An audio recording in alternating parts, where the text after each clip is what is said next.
Hello, everybody. Thank you for clicking on. Just getting things started here. It is our State of the Union watch party.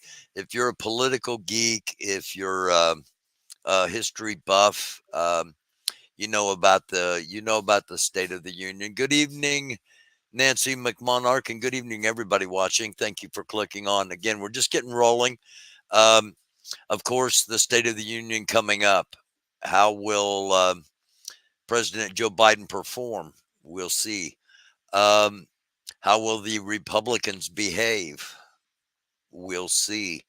Um, interesting. I just see weird vibes around 2024 vibes around the State of the Union. Like something's going to happen, out of the ordinary because it's 2024 and why wouldn't it? Before we get to um,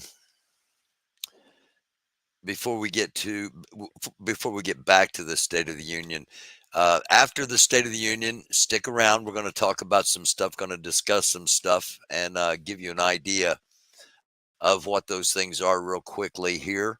Um, just north of the White House, there have been pro-Palestinian demonstrators. They were gathered ahead of the State of the Union address. Here you see convertible being towed away from the edge of the sidewalk, a Mustang convertible, I believe, being towed away from the edge of the sidewalk where the protesters were. Um, this gentleman, young man, was in that car, pulled up to the, um, as we'll see down here from Ford Fisher, pulled up to the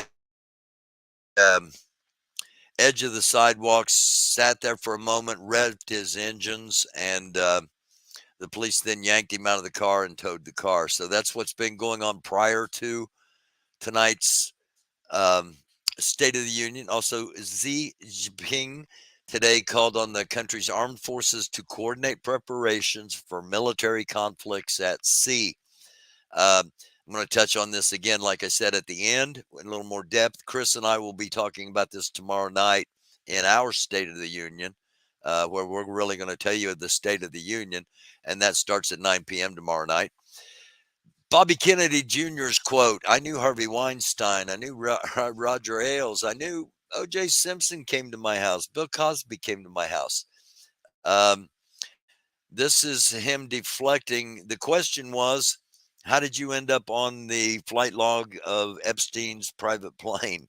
And his answer was, well, he's had a lot of people in his house and he knows a lot of people. Fox News gives Trump a brutal reality check. He can't win with just his MAGA base. It's simply not big enough. Ron DeSantis going for Trump via Epstein. That's the first thing I thought when I heard this a couple of days ago. Out of nowhere, I mean, out of nowhere, DeSantis decides he's going to open the sealed Epstein files. We'll talk more about that at the end.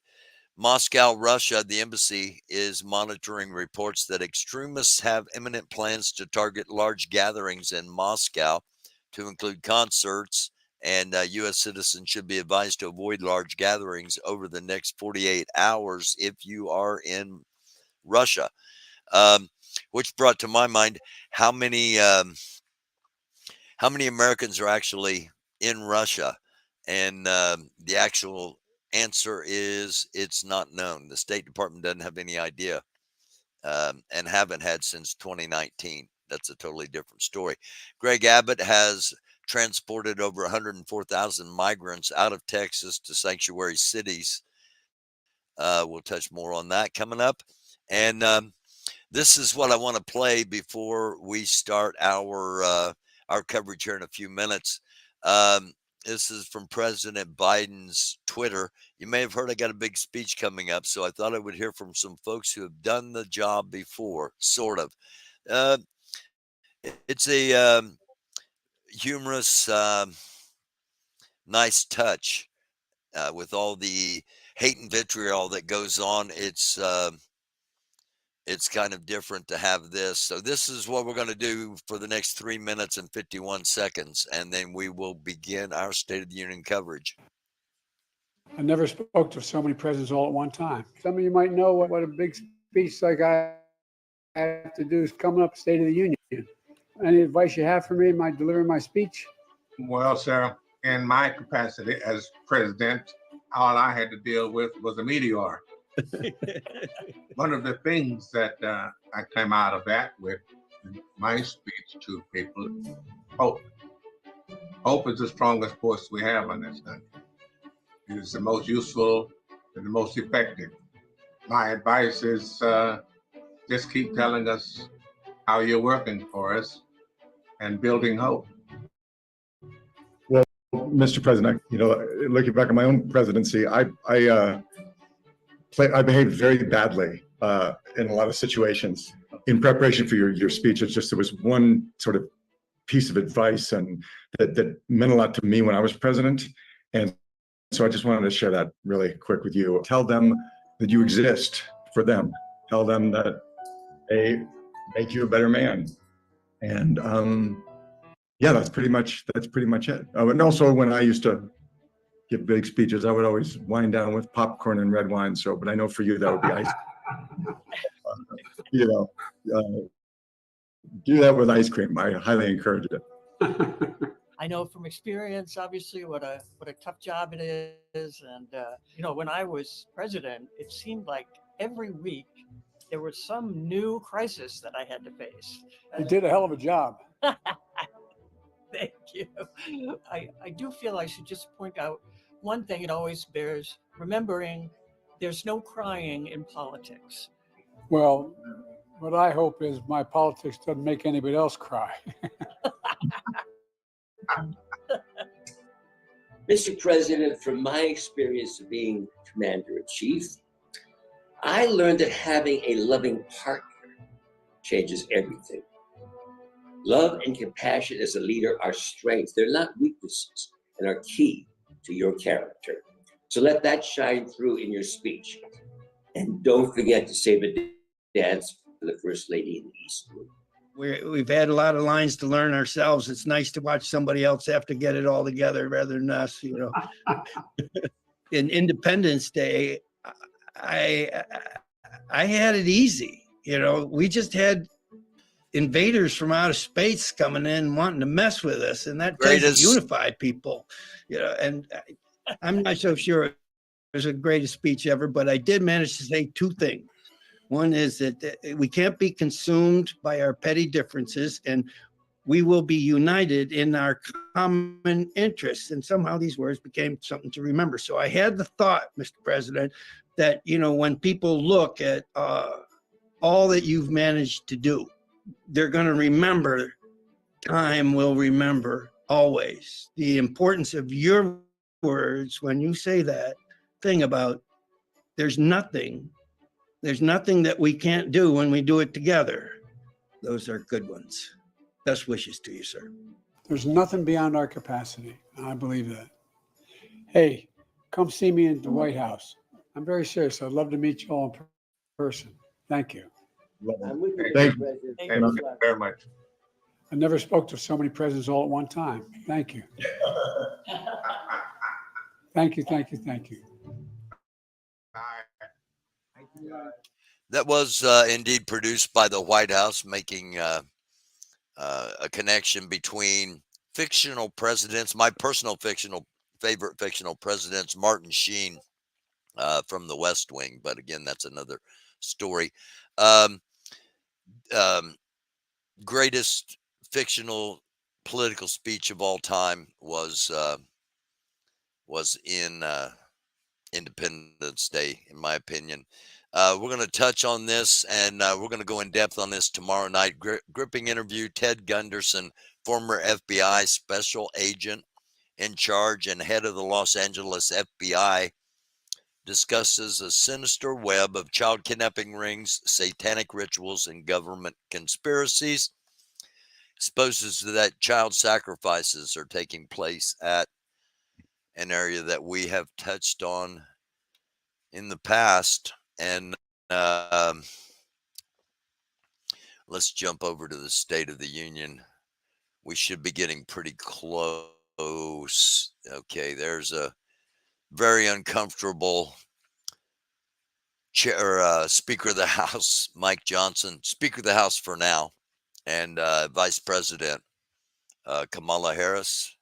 Everyone's taken their seats. And just a little something for those that may not know, just a little background, a little history. The State of the Union is actually required in the Constitution. Article 2, Section 3 says that the president's got to give a yearly State of the Union, and it's supposed to be talking about things that are of the importance and bringing to attention things that need to be addressed. George Washington gave the very first one. He was the first president. He actually gave a speech. And after Washington, little tidbit here, Thomas Jefferson did not want to carry on that tradition. Jefferson felt it was too much like a monarch and too much like a monarchy and giving an address from the throne or something such. And he chose to write his State of the Union. And for the next about 100 years, everybody wrote, all the presidents wrote the State of the Union. Woodrow Wilson was the president that began doing it in Congress in person, and he did it as a way to try to rally the political party. And they've, of course, done it that way since. So, Roosevelt, Franklin Roosevelt's speeches from the 1940s. There have been some very powerful State of the Union speeches given. I'm not saying we're going to get that tonight. It'll be interesting. It'll be interesting to see. It'll be interesting to see how much stamina he has, how long he goes. Does he glitch? Does he freeze up? And what will the behavior of the Republicans be? It's being gavelled in, so we will. I'll say hi real quick to Nancy Pink Flamingo. Thank you both for everything. Thank you guys for being here. Not going away. Thank you for everything. The stunning one, cunning stunt. Hello, and let's bring up the volume, and we begin the State of the Union. Supreme Court coming in.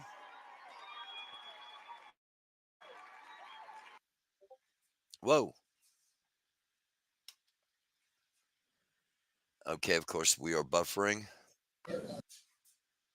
President is just pulling up outside. You can see the Supreme Court on the left in the House chamber, and Biden is just pulling up. President, First Lady. Before coming on the air here, I was watching. They showed them departing.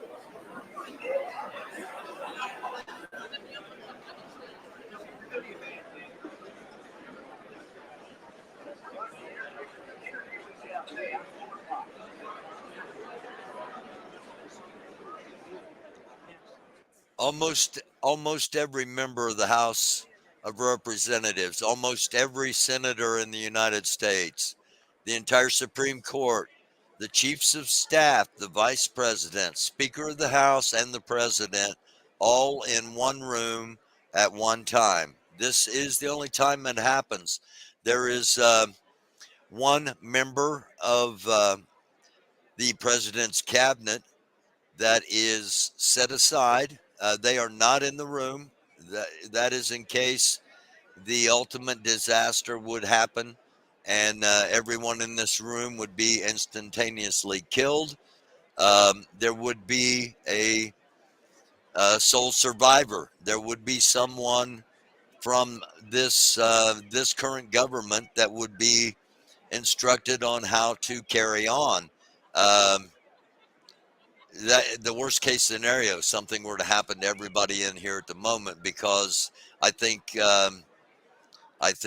Donald Trump would probably immediately seize control of the country, and it would be interesting to see what happened from there, or at least attempt to seize control of the country. The military would attempt to seize control. A lot could happen. So let's not even put any of that out there. But this is the only time that that everyone in the government, uh, except one, there's Senator Tommy Tuberville on the right, very controversial. He should have stayed coaching football, a lot of people think.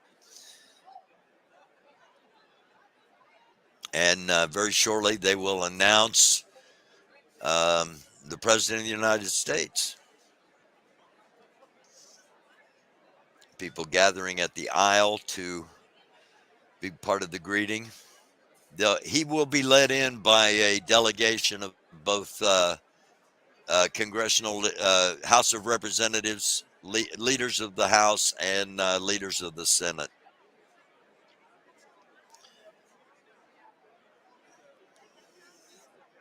I'm going to go ahead and turn it up and turn me off. And I'll hop back on and comment. I'm going to be over in the chat.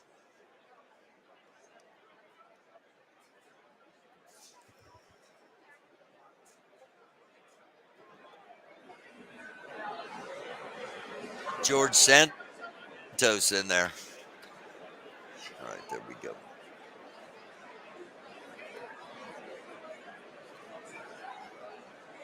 Chief Justice Roberts.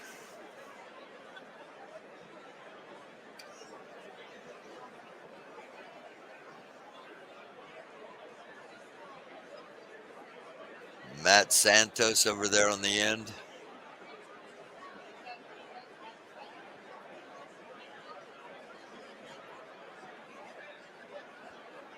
Lindsey Graham.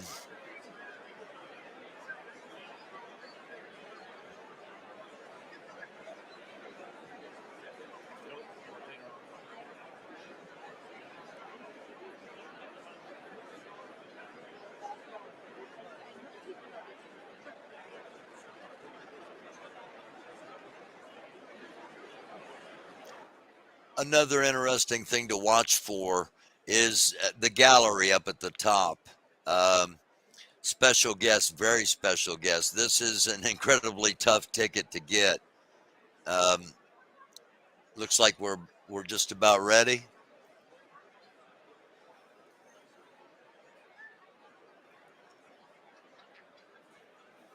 Again, thank you all for clicking on and hanging out.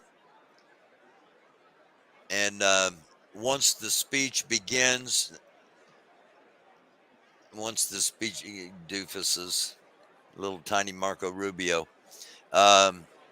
Once the speech begins, then, and by the way, I'm an equal opportunity hater. I'm not happy with much of anybody at the moment.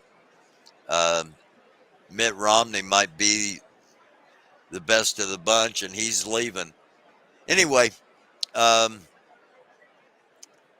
throughout the speech, the president will refer, and he generally does it at the beginning, he will refer to guests in the gallery, and the First Lady's box, the aide getting everything set up there.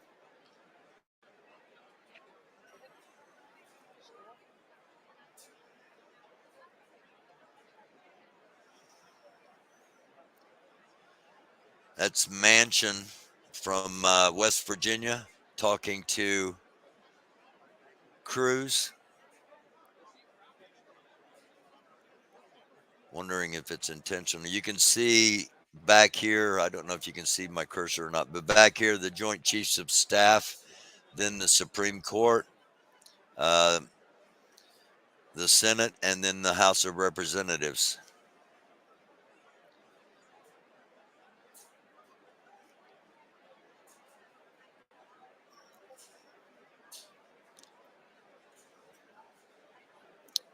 Matt Gaetz looks a little bit like Jack Nicholson as an evil villain.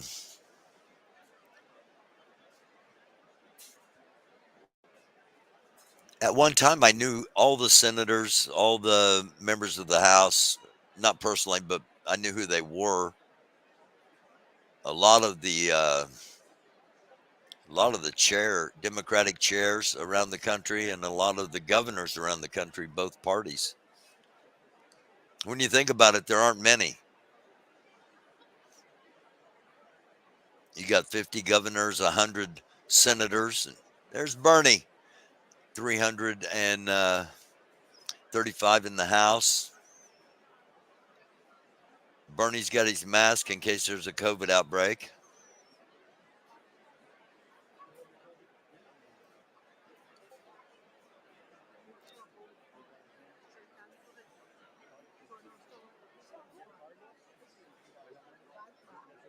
I'm going to turn this back up and let's see if we can catch eavesdrop a little bit.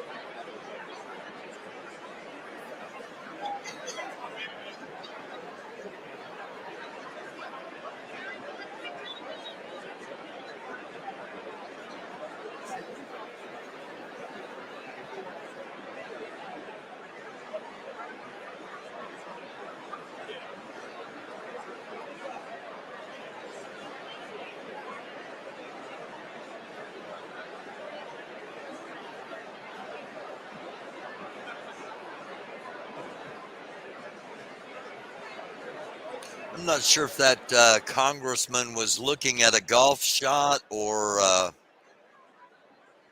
looking for a ship to come in from sea, or why he was. Maybe he was saluting. I don't know. That was just odd. There we go. Thanks for tuning in, Senator. He's checking the chat right now. Hi, how you doing? Yeah, you ran away, Tom. That Run Tom Run video. January 6th thing. Never mind. If you know, you know. And there's Nancy. Again, just she stepped down from leadership. She did not resign her seat.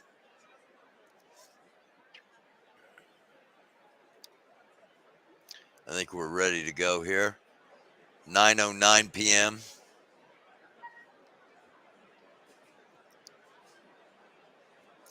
How awkward is it for that's the first gentleman or the vice gentleman? That's her husband, in other words. How awkward that is for both of them to be standing up there.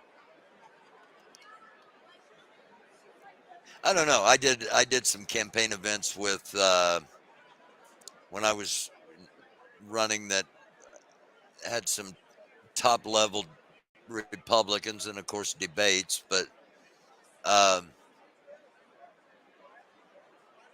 it's a lot easier to be cordial and of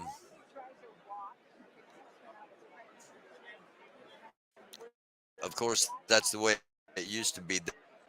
That's what's his name, the astronaut.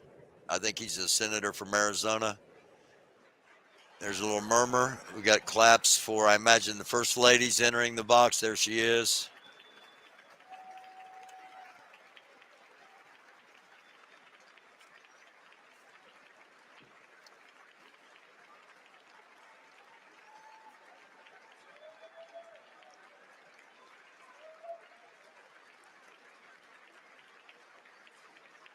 trying to find out what Nancy Pelosi wondering what they're clapping for. The First Lady just entered the box. Okay, here we go.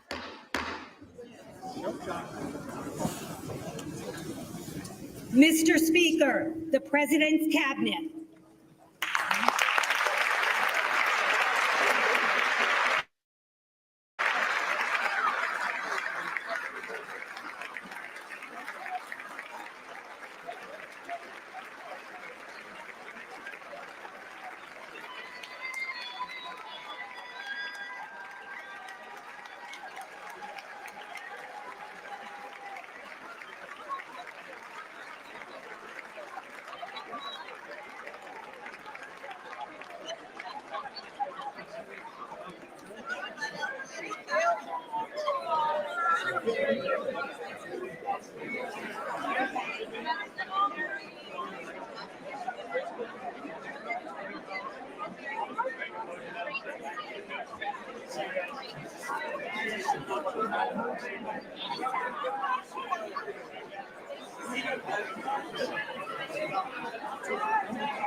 That was the Department of Homeland Security Secretary that is under impeachment.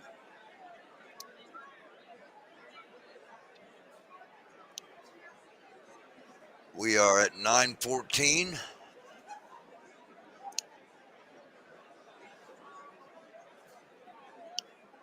There he is. Merrick Garland, Attorney General, Secretary of Defense.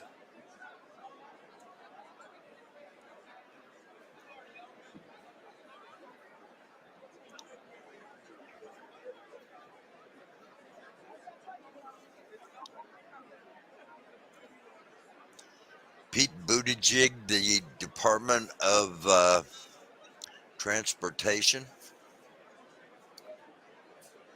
Secretary of State, Tony Blinken.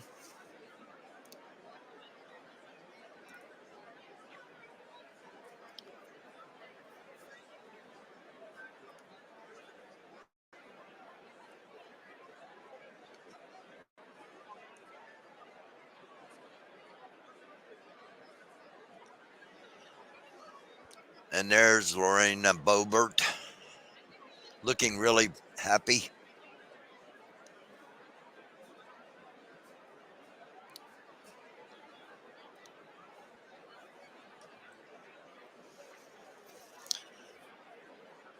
The past two speeches State of the Unions that President Biden has given have lasted just about 1 hour.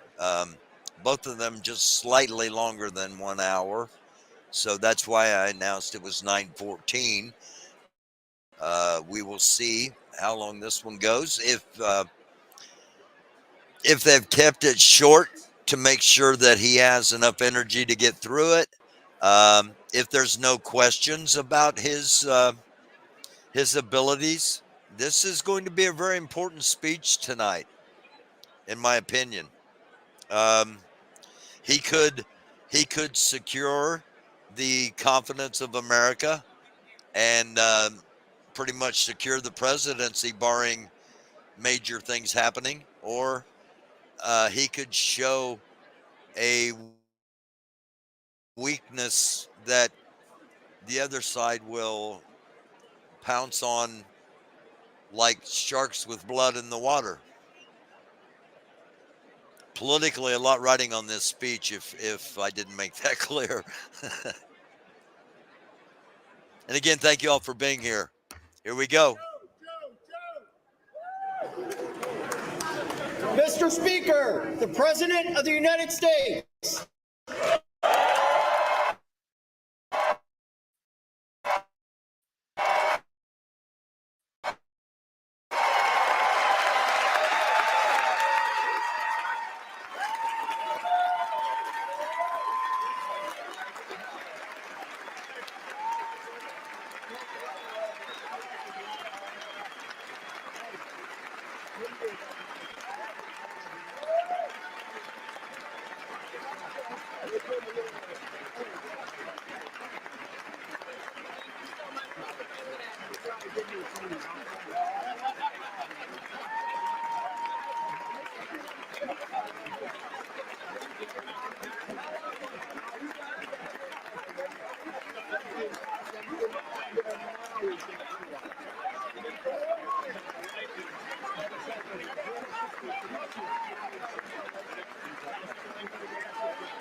Okay, it's already odd. Republicans are trying to stop him and get his attention, and the one guy was trying to carry on a extended conversation. He still is. Again, you'll see McConnell behind him, the outgoing minority Senate leader.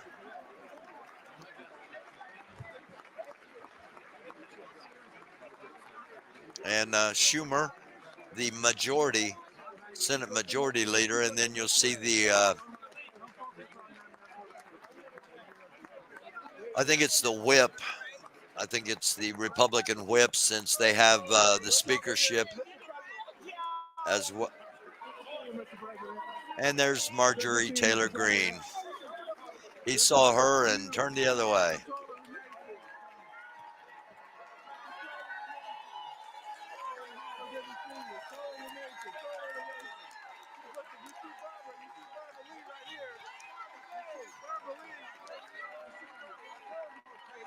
There she is.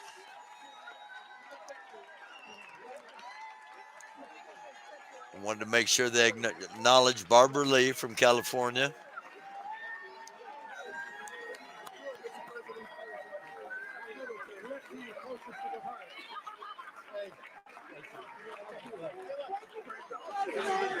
Save democracy.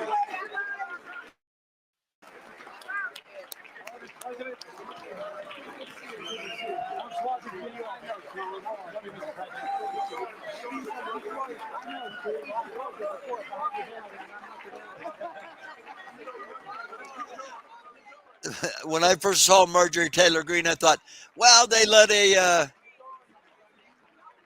heckler in.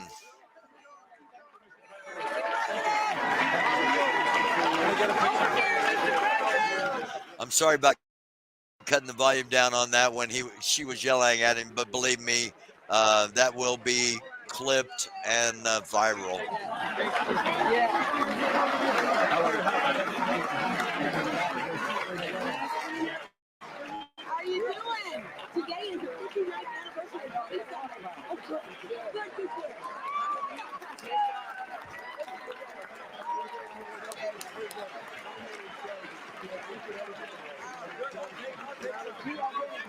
right, Mr. President.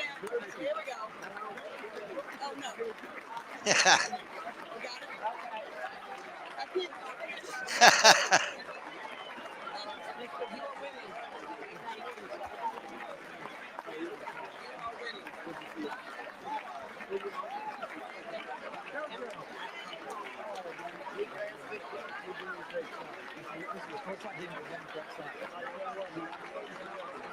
This guy has completed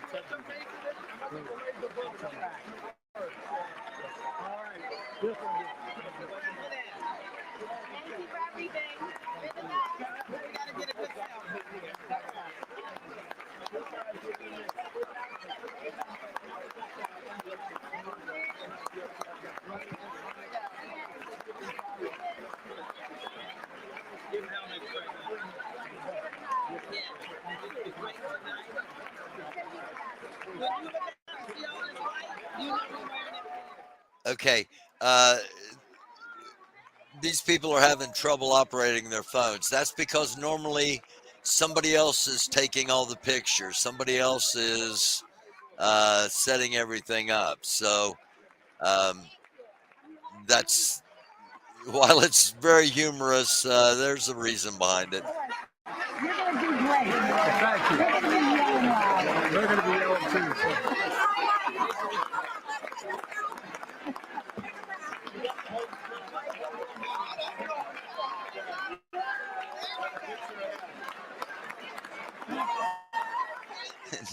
Now they got him taking pictures.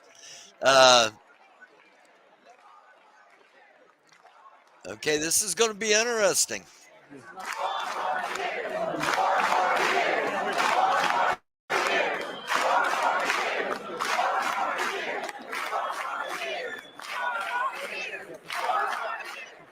We'll see what how the rules of decorum are playing out now that the Democrats have already started 4 more years.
(9:25 p.m.)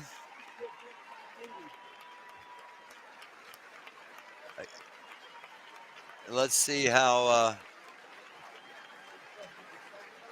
Speaker Johnson behaves at the end. And we'll see how long it goes. Here we go.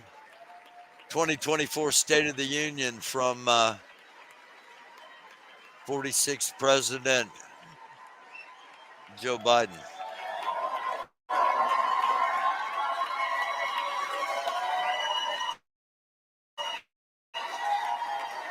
Thank you.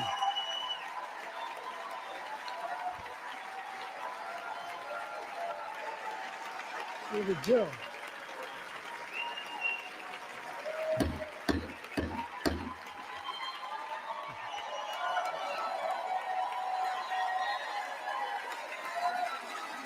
Good evening.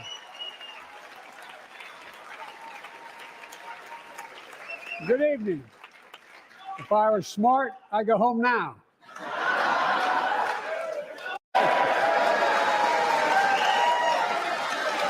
Mr. Speaker, Madam Vice President, members of Congress, my fellow Americans.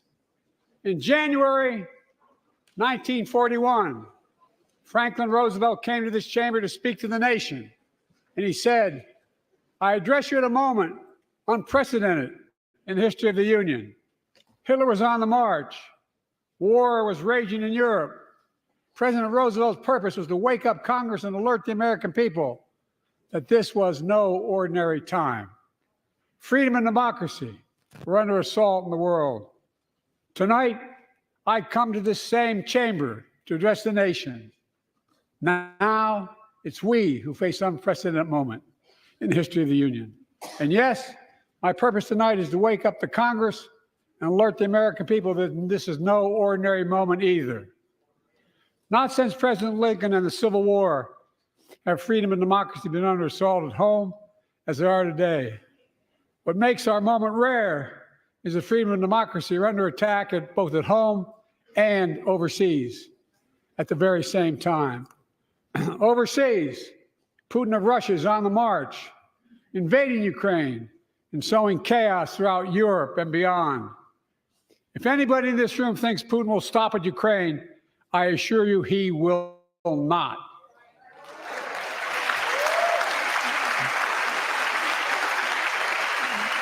But Ukraine can stop Putin. Ukraine can stop Putin if we stand with Ukraine and provide the weapons that needs to defend itself.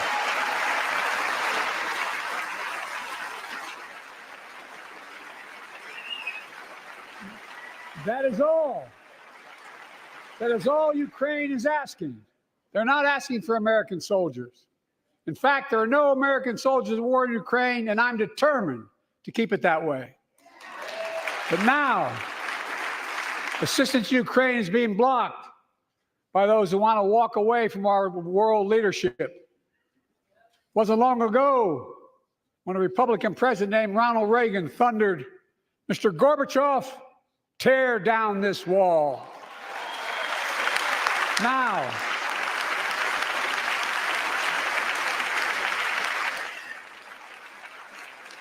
my predecessor, a former Republican president, tells Putin, quote, "Do whatever the hell you want." That's a quote. A former president actually said to a Russian leader, "I think it's outrageous, it's dangerous, and it's unacceptable."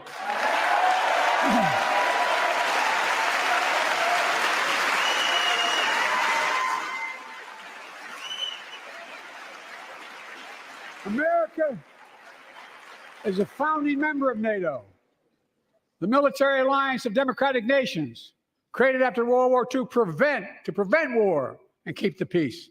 And today, we've made NATO stronger than ever. We welcomed Finland to the alliance last year. And just this morning, Sweden officially joined, and their minister is here tonight. I'm going to stand up. Welcome. Welcome, welcome, welcome.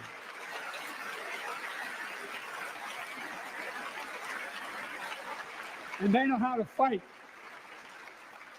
Mr. Prime Minister, welcome to NATO, the strongest military alliance the world has ever seen.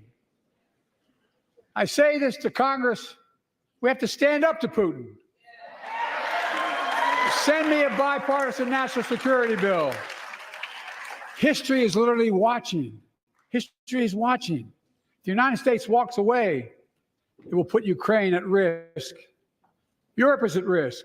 The free world will be at risk, emboldening others to do what they wish to do us harm. My message to President Putin, who I've known for a long time, is simple. We will not walk away.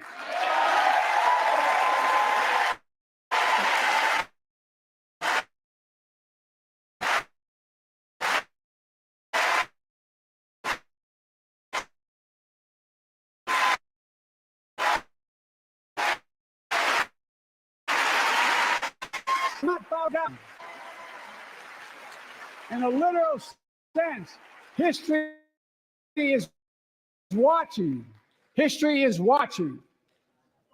Just like history watched 3 years ago on January 6th. Many of you are here on that darkest of days. We all saw with our own eyes the insurrectionists were not patriots. They'd come to stop the peaceful transfer of power, to overturn the will of the people. January 6th lies about the 2020 election and the plot of the election, a great, gravest threat to U.S. democracy since the Civil War. But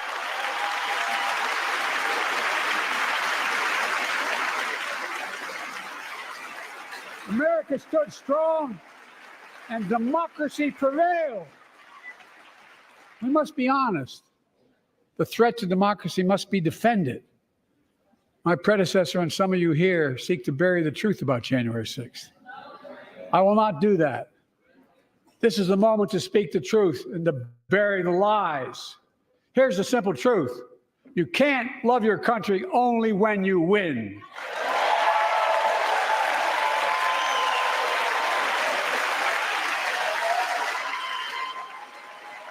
Okay, that's a great line.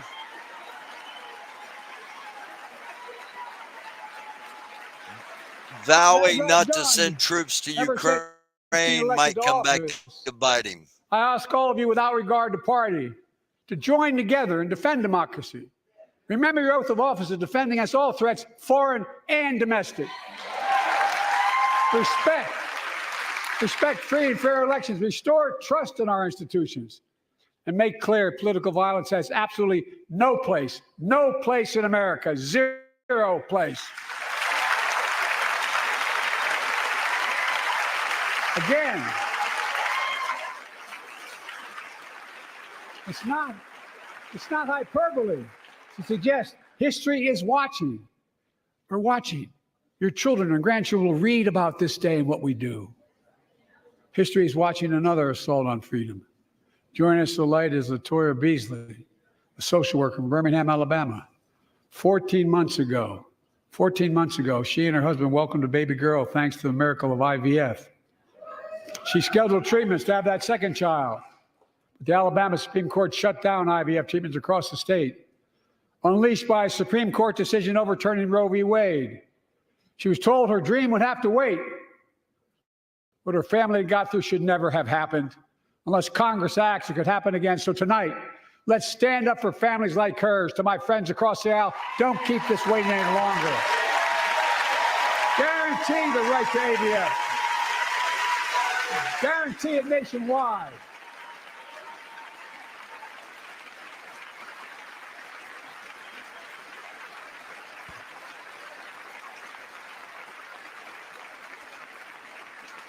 Like most Americans, I believe Roe v. Wade got it right. I thank Vice President Harris for being an incredible leader, defending reproductive freedom, and so much more.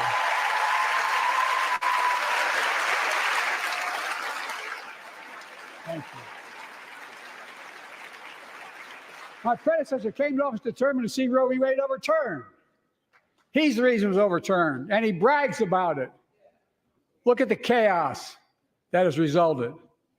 Joining us tonight is Kate Cox, the wife and mother from Dallas. She's become pregnant again and had a fetus of a fatal condition. Her doctor told Kate that her own life and her ability to have children in the future were at risk if she didn't act. Because Texas law banned her ability to act, Kate and her husband had to leave the state to get what she needed. What her family got through should have never happened as well. but it's happening in too many others. There are state laws banning the freedom to choose, criminalizing doctors, forcing survivors of rape and incest to leave their states to get the treatment they need. Many of you in this chamber and my predecessor are promising to pass a national ban on reproductive freedom. My God, what freedom else would you take away? Look, it's a decision to overturn Roe v. Wade. The Supreme Court majority wrote the following, and with all due respect, justices, women are not without electoral power. Electoral or political power. You're about to realize just how much you're right about that.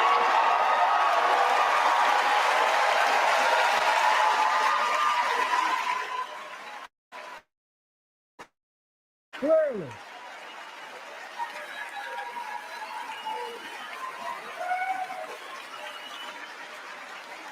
Clearly.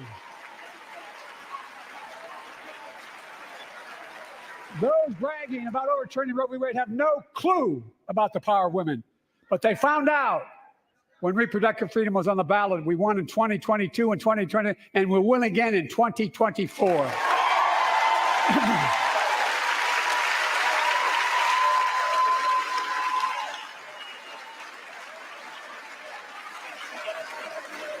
If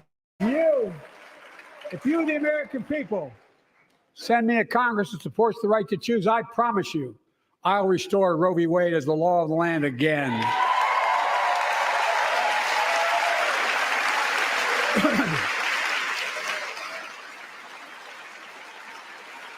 Folks, America cannot go back. I'm here tonight to show what I believe is the way forward, because I know how far we've come. 4 years ago next week, before I came to office, the country was hit by the worst pandemic and the worst economic crisis in a century. Remember the fear, record losses? Remember the spikes in crime and the murder rate, raging virus that took more than 1 million American lives, of loved ones, millions left behind? A mental health crisis of isolation and loneliness. A president, my predecessor, failed the most basic presidential duty that he owes to American people, the duty to care. I think that's unforgivable. I came to office determined to get us through one of the toughest periods in the nation's history. We have. It doesn't make news, but news in 1,000 cities and towns, the American people are writing the greatest comeback story never told.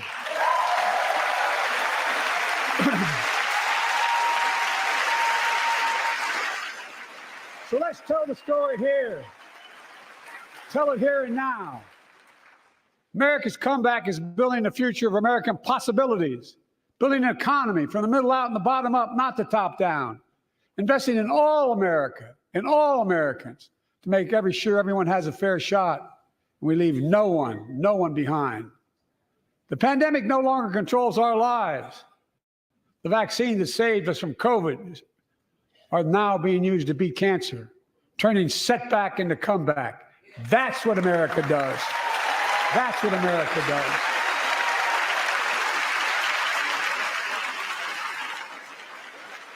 Folks, I inherited an economy is on the brink. Now our economy is literally the envy of the world. 15 million new jobs in just 3 years, a record, a record. Unemployment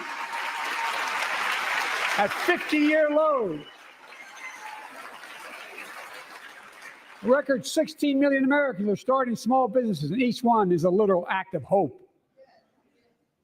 With historic job growth and small business growth for Black and Hispanics and Asian Americans, 800,000 new manufacturing jobs in America and counting. Where is it written we can't be the manufacturing capital of the world? We are, we will. More people have health insurance today. More people have health insurance today than ever before. The racial wealth gap is as small as it's been in 20 years. Wages keep going up, inflation keeps coming down. Inflation has dropped from 9% to 3%, the lowest in the world and tending lower.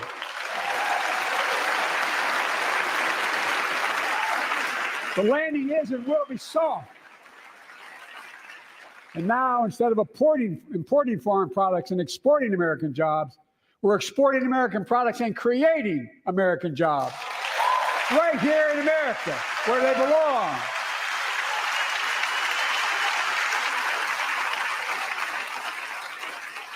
And it takes time, but the American people are beginning to feel it. Consumer studies show consumer confidence is soaring. Buy America has been the law of the land since the 1930s. Past administrations, including my predecessor, including some Democrats as well in the past, failed to buy America. Not anymore. On my watch, federal projects that you fund, like helping build American roads, bridges, and highways, will be made with American products and built by American workers.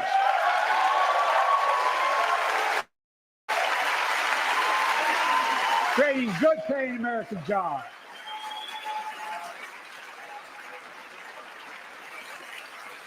And thanks to our CHIPS and Science Act, the United States is investing more in research and development than ever before.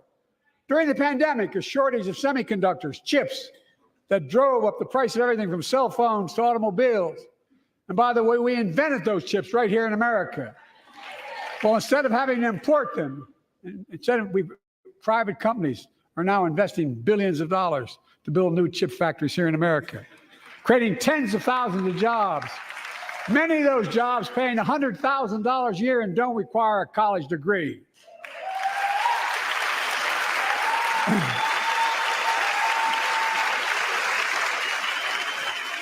In fact, my policies have attracted $650 billion in private sector investment in clean energy, advanced manufacturing, creating tens of thousands of jobs here in America.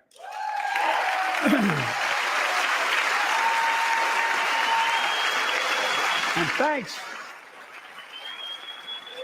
thanks to our bipartisan infrastructure law, 46,000 new projects have been announced all across your communities. And by the way, I noticed some of you strongly voted against it, or they're cheering on that money coming in. I like it. I'm with you. I'm with you. If any of you don't want that money in your district, just let me know. Modernizing our roads and bridges, ports and airports, public transit systems. Removing poisonous lead pipes so every child can drink clean water without risk of brain damage.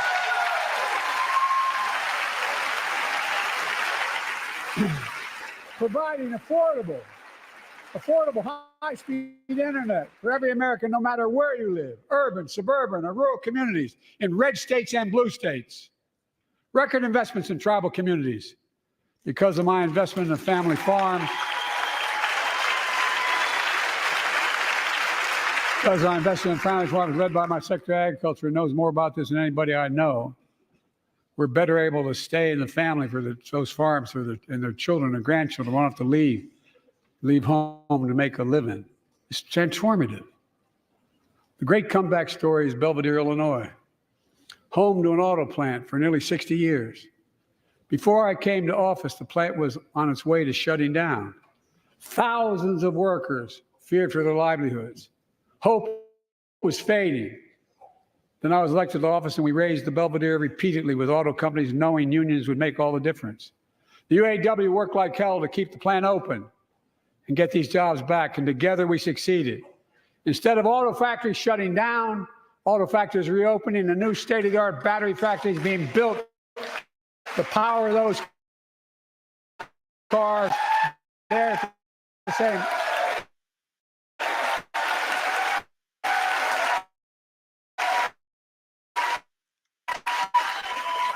Fairly strong first 20 minutes, first 1/3 of the being left speech. behind. Your community is moving forward again, because instead of watching auto jobs in the future go overseas, 4,000 union jobs with higher wages are building the future in Belvedere right here in America.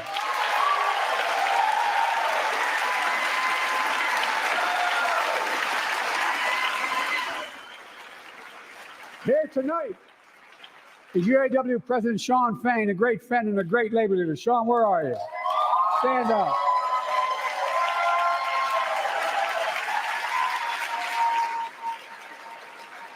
and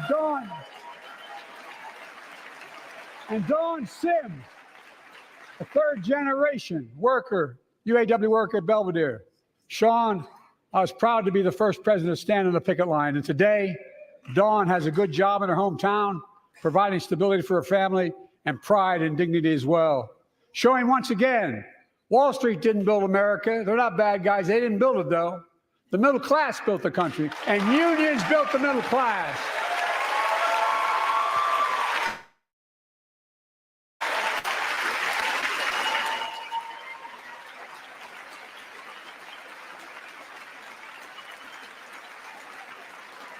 I say to the American people, when America gets knocked down, we get back up. We keep going. That's America.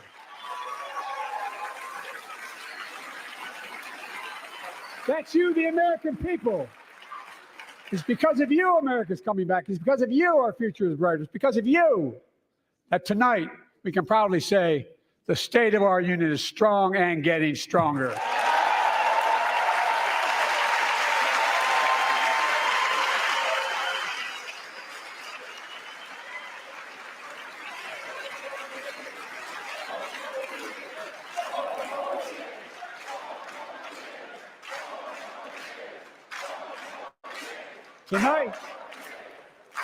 Tonight, I want to talk about the future of possibilities that we can build together.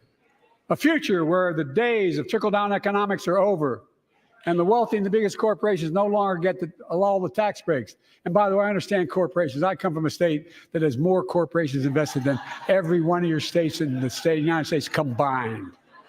And I represented it for 36 years. I'm not anti-corporation, but I grew up in a home where trickle-down economics didn't put much on my dad's kitchen table.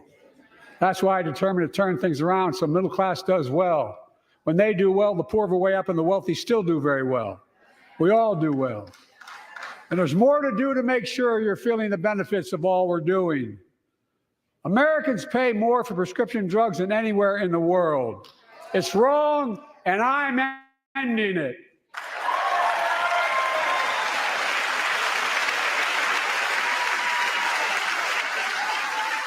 That's a pretty strong statement. Let's see what this is about. Well, I proposed and signed, not one of your Republican buddies voted for it. We finally beat Big Pharma. Instead of paying $400 a month or thereabouts for insulin with diabetes, and it only costs $10 to make, they only get paid $35 a month now and still make a healthy profit. And I want to. But what to do next? I want to cap the cost of insulin at $35 a month for every American who needs it. Everyone. Speaker Johnson nodding his head yes in the background For years, on certain issues. people have talked about it, but finally we got it done and gave Medicare the power to negotiate lower prices on prescription drugs, just like the VA is able to do for veterans. That's not just saving seniors money. It's saving taxpayers money. We cut the federal deficit by $160 billion. Because Medicare will no longer have to pay those exorbitant prices to Big Pharma. This year, Medicare is negotiating lower prices for some of the costliest drugs on the market to treat everything from heart disease to arthritis. It's now time to go further and give Medicare the power to negotiate lower prices for 500 different drugs over the next decade. They're making a lot of money, guys. And they'll still be extremely profitable. Will not only save lives, it will save taxpayers another $200 billion. Starting next year, the same law caps total prescription drug costs for seniors on Medicare at $2,000 a year, even for expensive cancer drugs that cost $10,000, $12,000, $15,000. Now I want to cap prescription drug costs at $2,000 a year for everyone.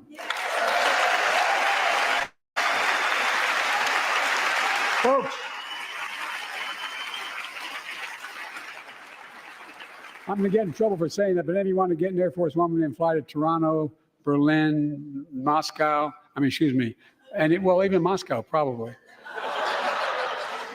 And bring your prescription with you, and I promise you, I'll get it for you for 40% the cost you're paying now. Same company, same drug, same place. Folks, the Affordable Care Act, the old Obamacare, is still a very big deal.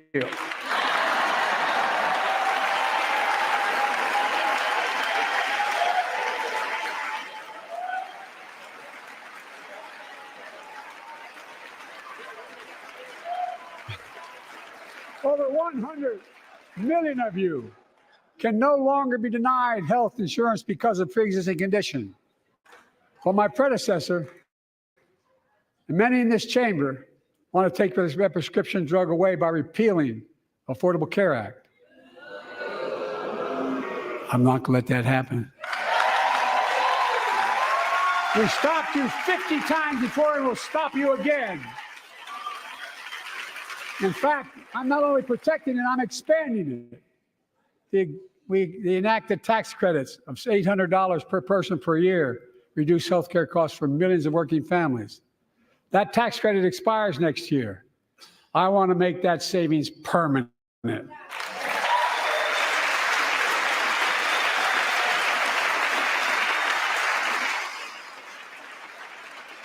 To state the obvious, women are more than half our population. But research on women's health has always been underfunded. That's why we're launching the first ever White House initiative on women's health research, led by Jill, doing an incredible job as First Lady.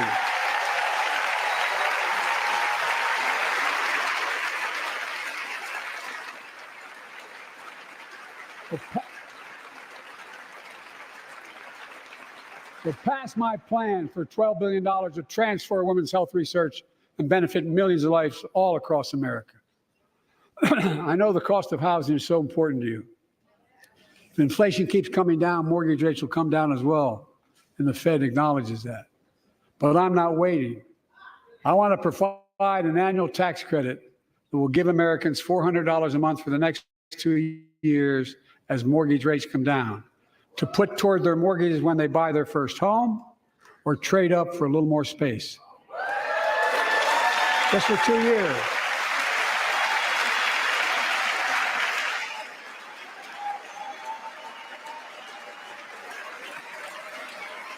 And my administration is also eliminating title insurance on federally backed mortgages. When you refinance your home, you can save $1,000 or more as a consequence. For millions of renters, we're cracking down on big landlords who use antitrust law, who break antitrust laws by price fixing and driving up rents. We've cut red tape so builders can get federally financing, which is already helping build a record 1.7 million new housing units nationwide.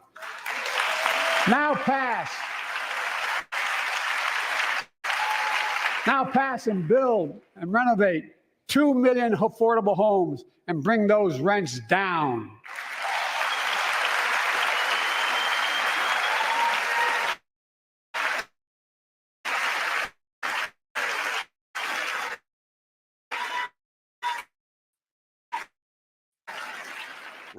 Rent's too damn high. And have the best education system in the world. And I suspect all of you, want to give every child, a good start by providing access to preschool for 3 and 4 years old. You know, I think I pointed out last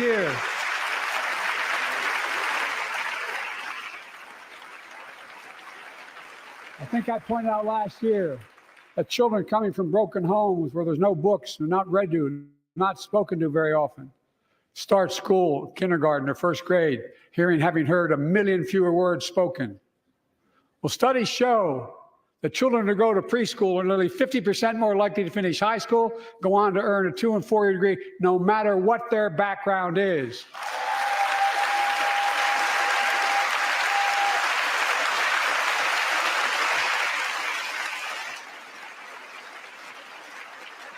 I met a year and a half ago with the leaders of the Business Roundtable. They were mad that they were angry. I think, well, they were discussing why I wanted to spend money on education. I pointed out to them as vice president, I met with over I think it was 182 of those folks. Don't hold me to the exact number. And I asked them what they need most, the CEOs. And you've had the same experience on both sides of the aisle. They say a better educated workforce, right? So I looked at them and I say, I come from Delaware. DuPont used to be the 8th largest corporation in the world. And every new enterprise they bought, they educated the workforce to that enterprise. But none of you do that anymore. Why are you angry with me providing you the opportunity for the best educated workforce in the world? And they all looked at me and said, I think you're right. I want to expand high quality tutoring and summer learning to see that every child learns to read by 3rd grade.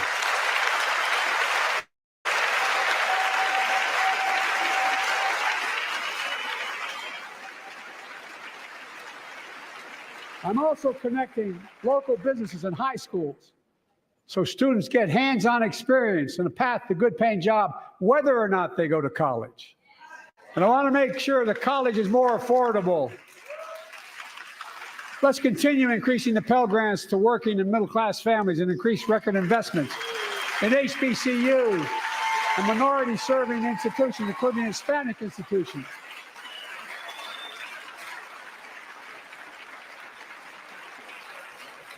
And I was told I couldn't universally just change the way in which we dealt with student loans. I fixed 2 student loan programs that already existed to reduce the burden of student debt for nearly 4 million Americans, including nurses, firefighters, and others in public service. Like Keenan Jones, a public educator from Minnesota, who's here with us tonight. Keenan, where are you? Keenan, thank you. He's educated hundreds of students so they can go to college. Now he's able to help, after debt forgiveness, get his own daughter to college.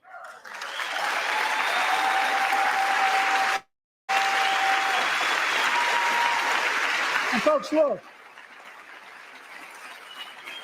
such relief is good for the economy because folks are now able to buy a home, start a business, start a family. While we're at it, I want to give public school teachers a raise.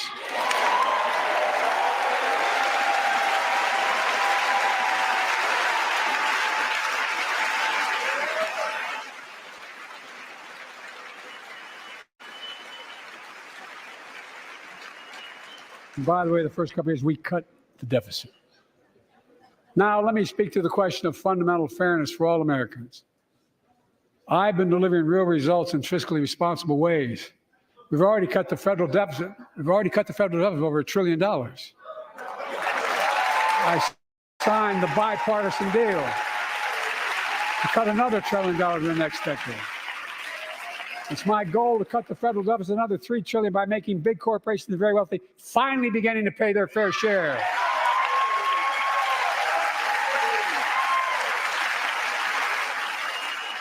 Look,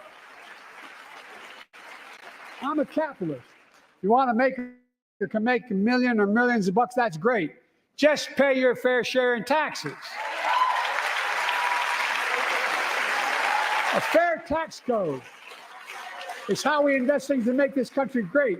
Healthcare, education, defense, and so much more. But here's the deal. The last administration enacted a $2 trillion tax cut, overwhelmingly benefit the top 1%, the very wealthy, the biggest corporations, and exploded the federal deficit.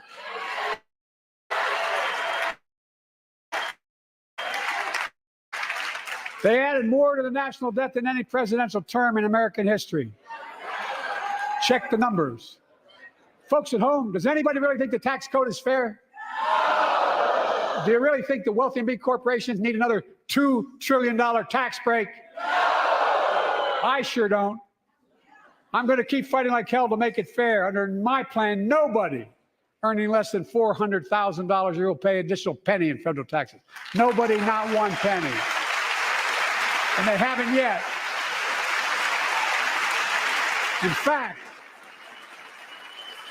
the child tax credit I passed during the pandemic cut taxes for millions of working families and cut child poverty in half. Restore that child tax credit. No child should go hungry in this country. The way to make the tax code fair is to make big corporations and the very wealthy to begin to pay their fair share. Remember in 2020, 55 of the biggest companies in America made $40 billion and paid zero in federal income tax. Zero. Not anymore. Thanks to the law I wrote and we signed, big companies have to pay a minimum of 15%. But that's still less than working people paying federal taxes. It's time to raise corporate minimum tax to at least 21%.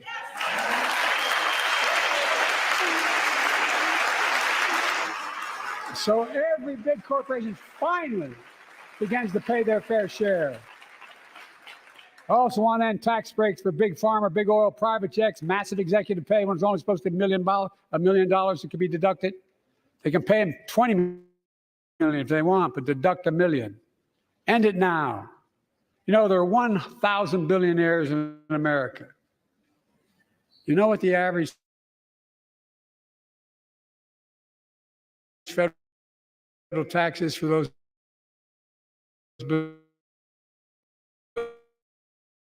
billionaires?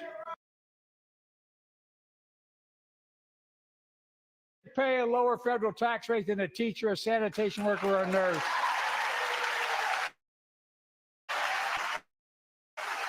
Thousand billionaires in America. You know what the average federal tax is for those billionaires? No. They're making great sacrifices, 8.2%. That's far less than the vast majority of Americans pay. No billionaire should pay a lower federal tax rate than a teacher, a sanitation worker, or a nurse.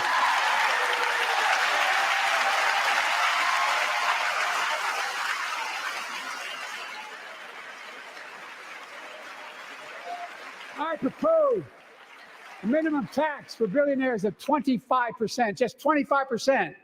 You know what that would raise? That would raise $500 billion over the next 10 years. And imagine what that could do for America.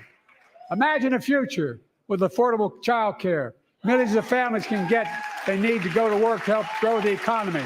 Imagine a future with paid leave, because no one should have to choose between working and taking care of their sick family member.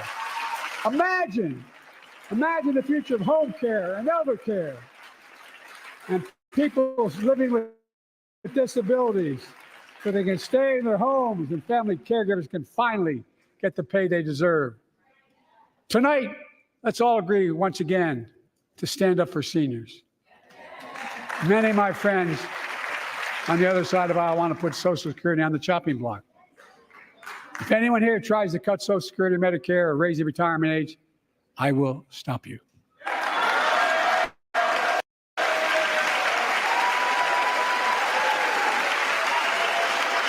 The working people who built this country pay more into Social Security than millionaires and billionaires do. It's not fair. We have two ways to go.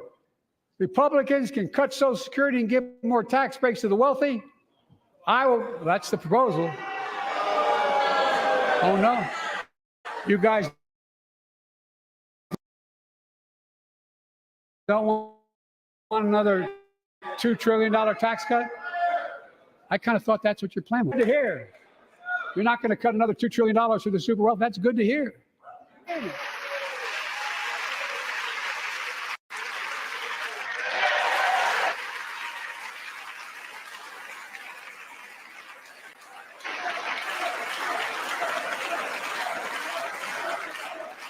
Too many corporations raise prices to pad their profits, charging more and more for less and less.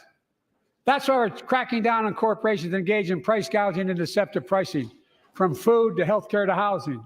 In fact, the snack companies think you won't notice, less and less. That's why we're cracking down on corporations engaged in price gouging and deceptive pricing, from food to healthcare to housing. In fact, the snack companies think you won't notice if they change the size of the bag and put a hell of a lot fewer, same size bag, put fewer chips in it. No, I'm not joking. It's called shrinkflation. Pass Bobby Casey's bill and stop this. I really mean it.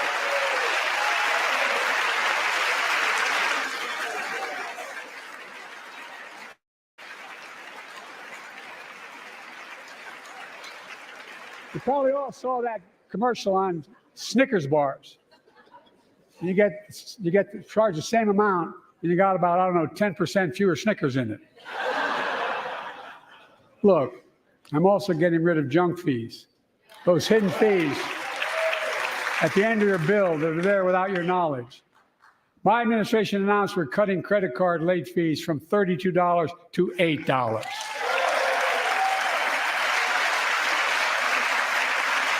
Banks and credit card companies are allowed to charge what it costs them to instigate the collection.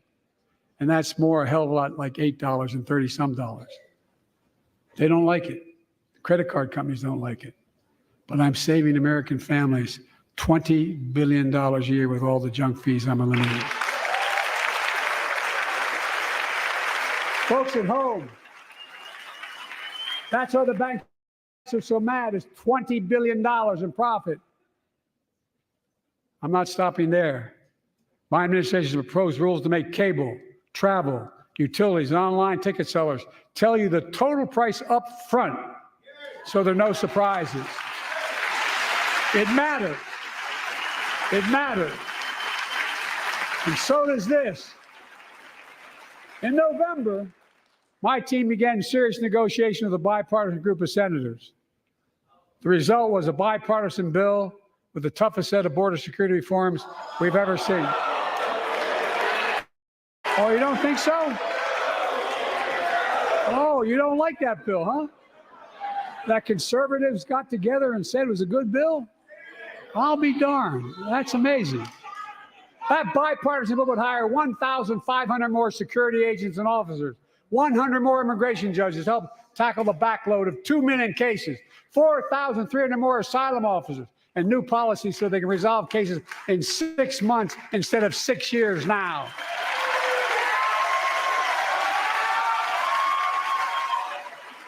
What are you against?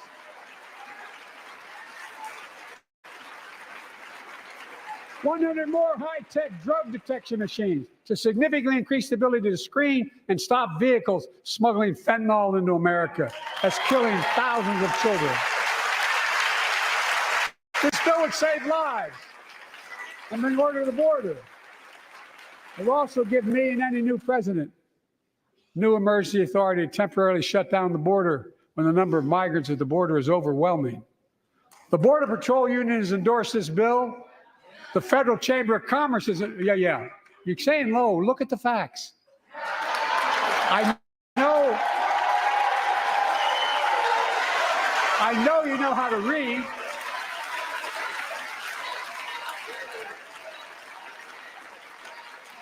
I believe that given the opportunity for a majority in the House and Senate would endorse the bill as well, a majority right now. But unfortunately, politics has derailed this bill so far. I'm told my predecessor called members of Congress in the Senate to demand they block the bill. He feels political win, he viewed it as a political win for me and a political loser for him. It's not about him, it's not about me. I'd be a winner, not really.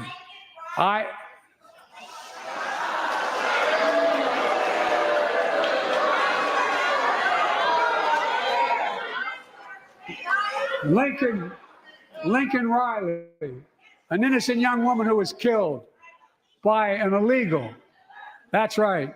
But how many of thousands of people being killed by illegals?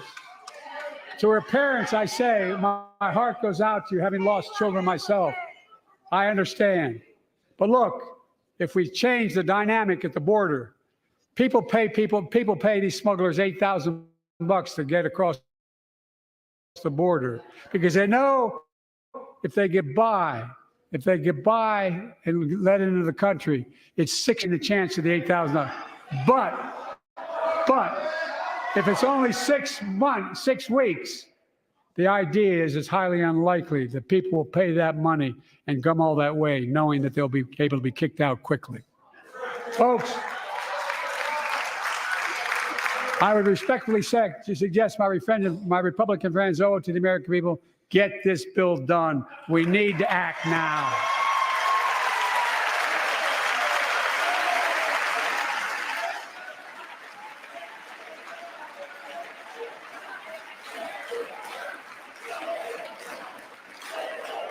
And if my predecessor is watching, instead of paying politics and pressuring members of Congress to block the bill, join me in telling the Congress to pass it. We can do it together. But that's what here's what he will not do.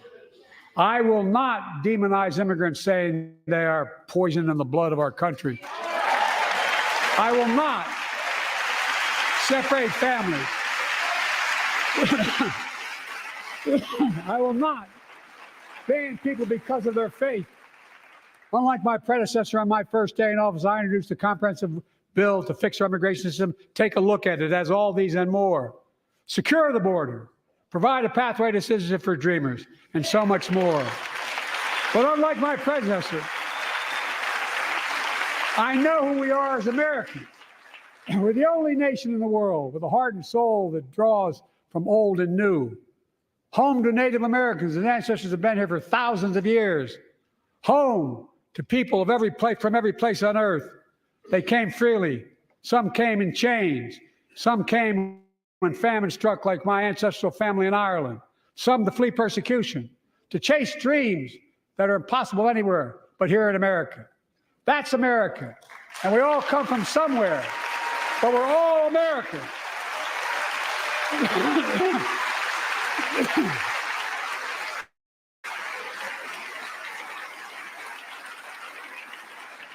Look, folks, we have a simple choice.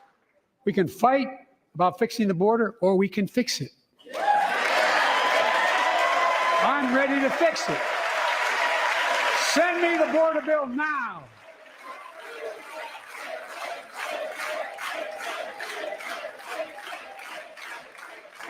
A transformational moment in history happened 59 years ago today in Selma, Alabama. Hundreds of foot soldiers for justice marched across the Edmund Pettus Bridge, named after the Grand Dragon of the Ku Klux Klan, to claim their fundamental right to vote. They were beaten, they were bloody, and left for dead. Our late friend and former colleague, John Lewis, was on that march. We miss him.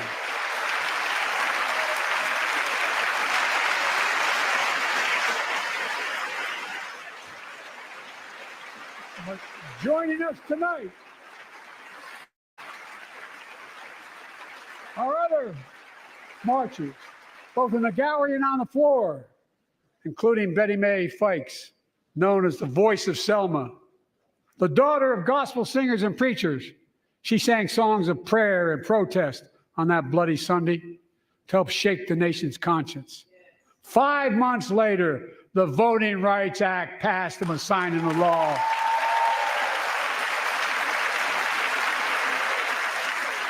Thank you.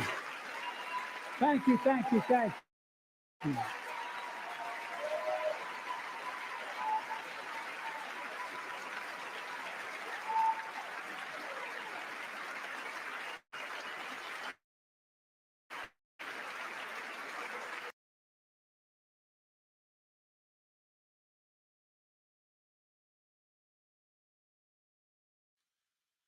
Yeah, I'm still here.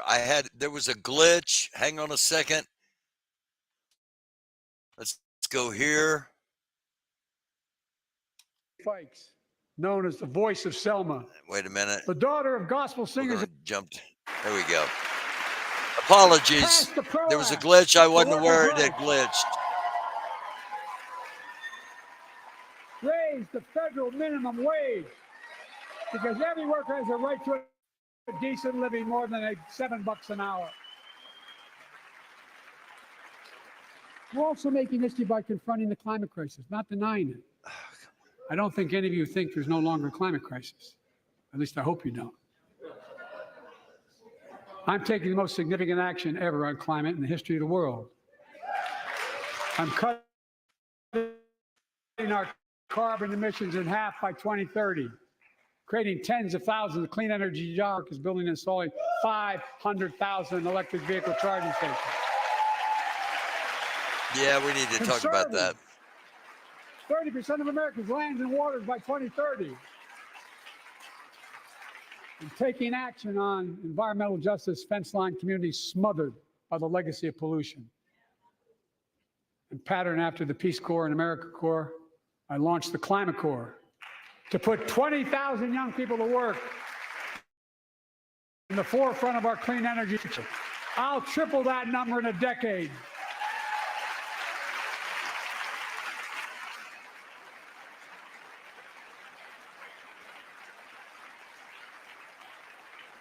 To state the obvious, all Americans deserve the freedom to be safe.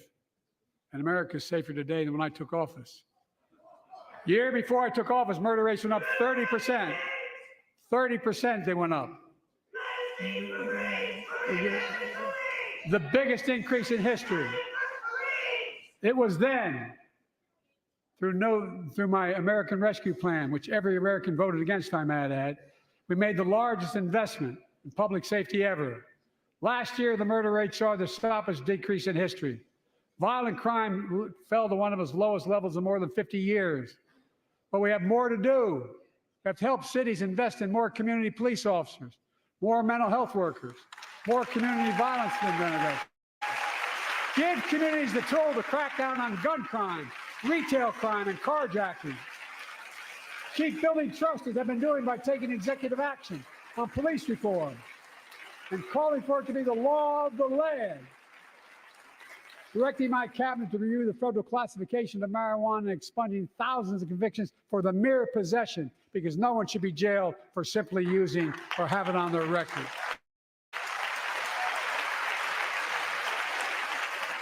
Take on crimes of domestic violence.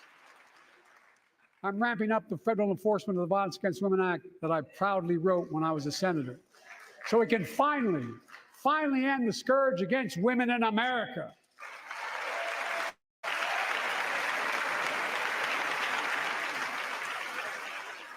There are other kinds of violence I want to stop.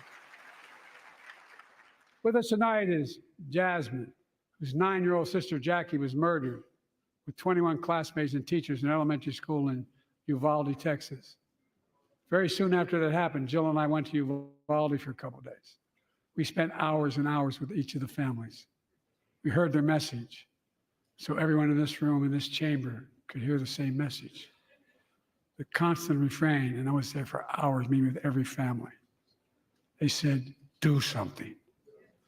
Do something. Well, I did do something by establishing the first ever Office of Gun Violence Prevention in the White House, that the Vice President is leading the charge. Thank you for doing it.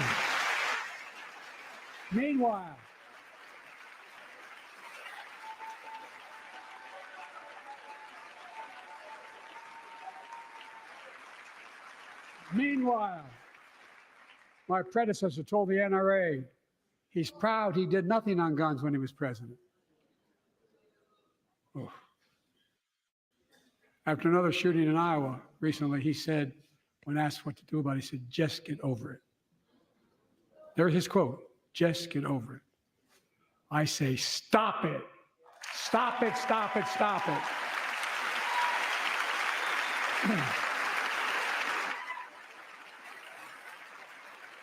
I'm proud we beat the NRA when I signed the most significant gun safety law in nearly 30 years because of this Congress. We now must beat the NRA again. I'm demanding a ban on assault weapons and high-capacity magazines. Pass universal background checks. None of this. I taught the Second Amendment for 12 years. None of this violates the Second Amendment or vilifies responsible gun owners. You know, as we manage challenges at home, we're also managing crises abroad, including in the Middle East. I know the last 5 months have been gut-wrenching for so many people. Ordering the U.S. Army to build a port off the coast of Gaza. This crisis began on October 7th with the massacre by a terrorist group called Hamas, as you all know. 1,200 innocent people, women and girls, men and boys, slaughtered after enduring sexual violence. The deadliest day for the Jewish people since the Holocaust, and 250 hostages taken. Here in this chamber tonight are families whose loved ones are still being held by Hamas. I pledge to all the families that we will not rest until we bring every one of your loved ones home. We also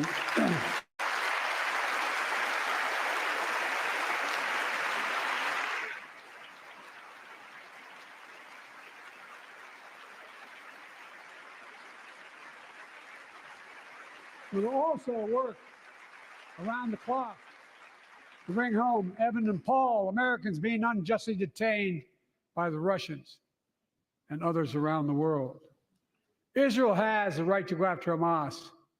Hamas ended this conflict by releasing hostages, laying down arms, could end it by releasing the hostages, laying down arms, and surrendering those responsible for October 7th. But Israel has Israel has an added burden because Hamas hides and operates among the civilian population like cowards under hospitals, daycare centers, and all the like. Israel also has a fundamental responsibility, though, to protect innocent civilians in Gaza.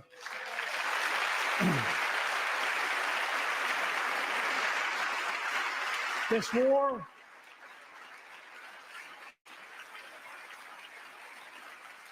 has taken a greater toll on innocent civilians than all previous wars in Gaza combined. More than 30,000 Palestinians have been killed, most of whom are not Hamas.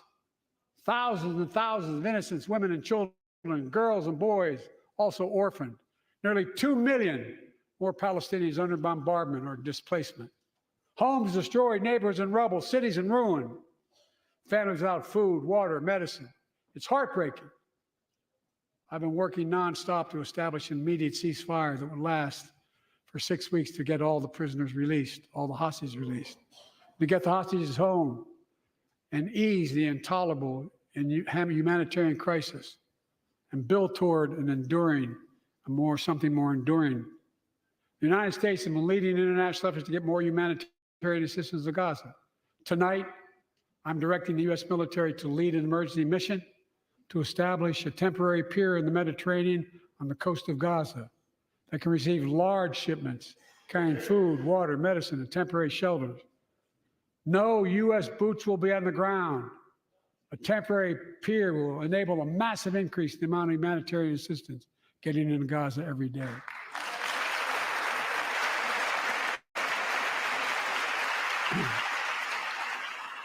And Israel must do its part. Israel must allow more aid into Gaza to ensure humanitarian workers aren't caught in the crossfire. And they're announcing they're going to have a crossing in northern Gaza. For the leadership of Israel, I say this: humanitarian assistance cannot be a secondary consideration or a bargaining chip. Protecting and saving innocent lives has to be a priority. As we look to the future, the only real solution to the situation is a two-state solution over time.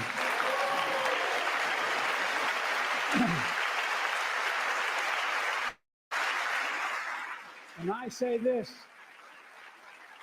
as a lifelong supporter of Israel. My entire career, no one has a stronger record with Israel than I do. I challenge any of you here. I'm the only American president of Israel in wartime, but there is no other path that guarantees Israel's security and democracy. There is no other path that guarantees Palestinians can live in peace with creating stability in the Middle East also means containing the threat posed by Iran. That's why I built a coalition of more than a dozen countries to defend international shipping. As Commander-in-Chief, I will not hesitate to take further measures to protect our people.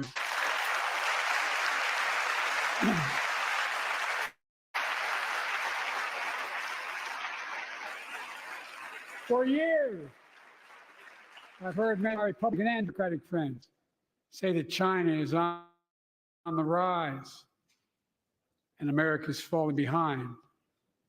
They've got it backwards. I've been saying it for over 4 years, even when I wasn't president. America's rising. We have the best economy in the world. And since I've come to office, our GDP is up, our trade deficit with China is down to the lowest point in over a decade. And we're standing up against China's unfair economic practices. We're standing up for peace and stability across the Taiwan Straits. I've revitalized our partnership and alliance in the Pacific. India, Australia, Japan, South Korea, Pacific Islands. I've made sure that the most advanced American technologies can't be used in China, not allowing to trade them there. Frankly, for all this tough talk on China, it never occurred to my predecessor to do any of that. I want competition with China, not conflict. And we're in a stronger position to win the conflict of the 21st century against China than anyone else, for that matter, than any time as well. Here at home, I've signed over 400 bipartisan bills. There's more to pass my unity agenda. Strengthen penalties on fentanyl trafficking. You don't want to do that, huh? Pass bipartisan privacy legislation to protect our children online. Harness the promise of AI to protect us from peril. Ban AI voice impersonations and more. And keep our truly sacred obligation to train and equip those we send into harm's way and care for them and their families when they come home and when they don't.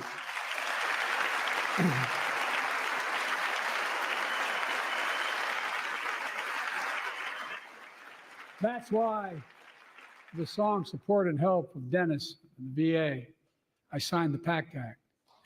One of the most significant laws ever, helping millions of veterans exposed to toxins who now are battling more than 100 different cancers. Many of them don't come home, but we owe them and their families support. We owe it to ourselves to keep supporting our new health research agency called ARPA-H, and remind us that we can do big things, like end cancer as we know it, and we will. He's just over the 1 hour mark, 1 hour and 3 minutes.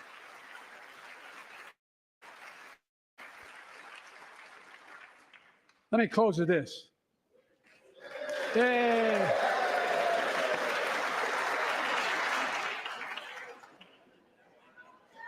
I know you don't want to hear any more, Lindsay, but I got to say a few more things. I know it may not look like it, but I've been around a while. When you get to be my age, certain things become clearer than ever. I know the American story. Again and again, I've seen the contest between competing forces in the battle for the soul of our nation. Between those who want to pull America back to the past and those who want to move America into the future. My lifetime has taught me to embrace freedom and democracy, a future based on core values that have defined America: honesty, decency, dignity, equality, to respect everyone, to give everyone a fair shot, to give hate no safe harbor. Now, other people my age see it differently. The American story of resentment, revenge, and retribution, that's not me. I was born amid World War II, when America stood for the freedom of the world. I grew up in Scranton, Pennsylvania, and Claymont, Delaware, among working class people who built this country.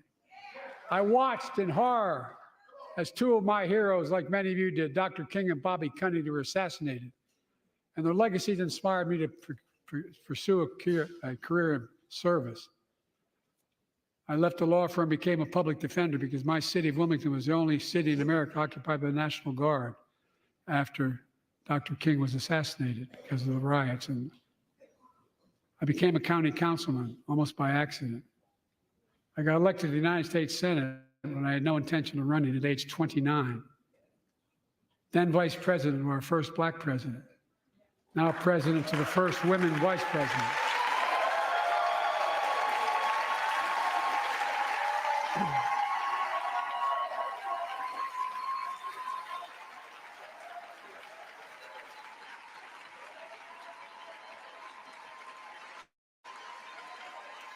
In my career, I've been told I was too young. By the way, they're going to let me on the Senate elevators for votes sometimes. Not a joke. And I've been told I'm too old. Whether young or old, I've always known what endures. I've known our North Star. The very idea of America is that we're all created equal, deserves to be treated equally throughout our lives. We've never fully lived up to that idea, but we've never walked away from it either. And I won't walk away from it now. I'm optimistic. I really am. I'm optimistic, Nancy.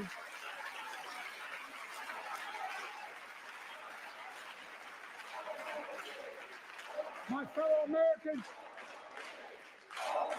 the issue facing our nation isn't how old we are, it's how old are our ideas. Hate, anger, revenge, retribution are the oldest of ideas. But you can't lead America with ancient ideas that only take us back. You lead America, the land of possibilities. You need a vision for the future and what can and should be done. Tonight you've heard mine.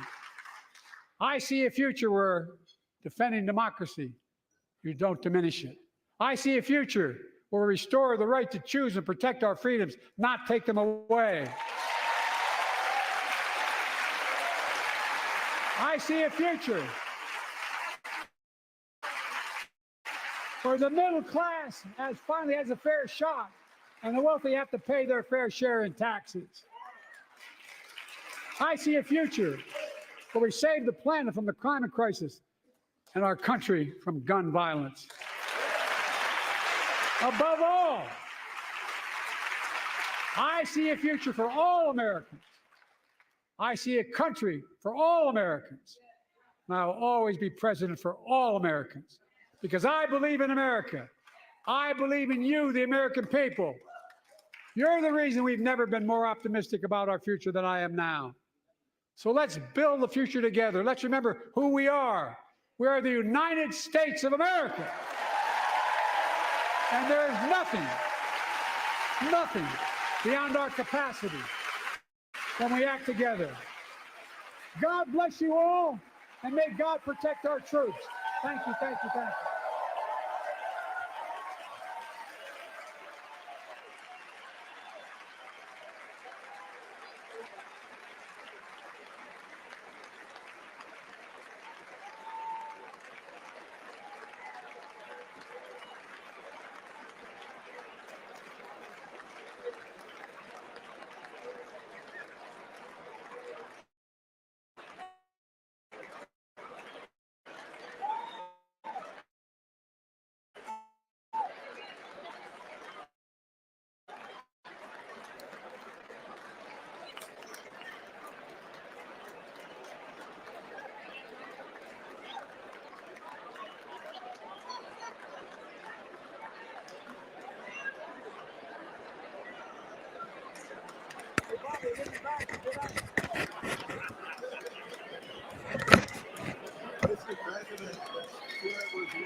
Baptist preacher tonight. I'll tell you what. You were the Baptist preacher tonight. I'll tell you what Jim Eason once said to me. He said, what would old Jim Eason do for you, Delaware? I said, Mr. Chairman, someplace you'd help and someplace you'd hurt. He looked at me and said, I'll come and campaign for you again. You said, help. Come on now. Good job.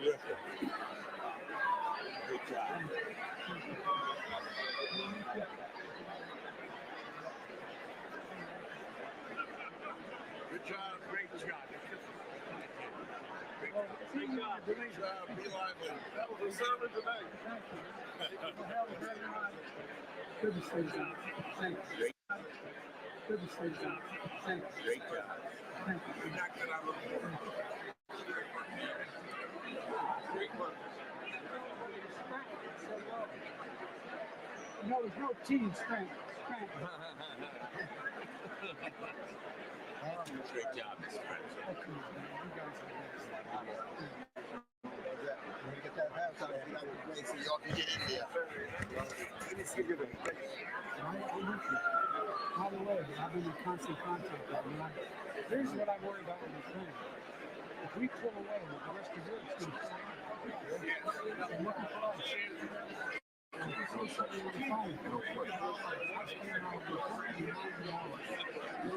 I'm going to avoid comment so we can listen in. That's why I haven't been saying anything. Thanks for being here. More to come.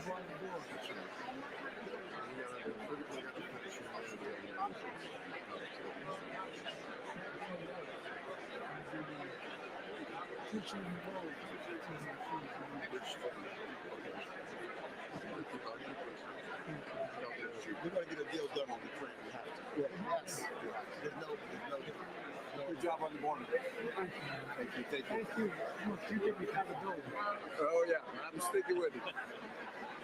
No, I really mean No, really. Thank you, sir. And this guy with you does too. Oh, yeah, he does. Good. It was amazing. You did a good job. You were right on. Yeah, you were on fire. You were on fire. Nobody's going to talk about cognitive impairment now. Yeah.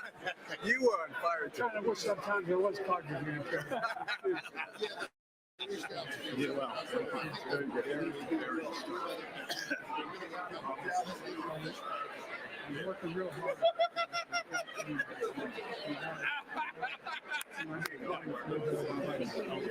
You fired us all up. You fired me.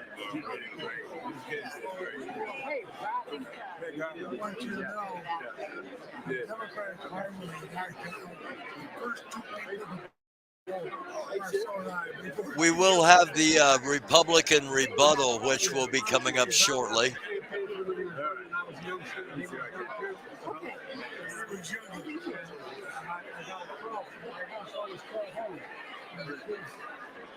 See if I can get out of the way. And I get out of the way so y'all can.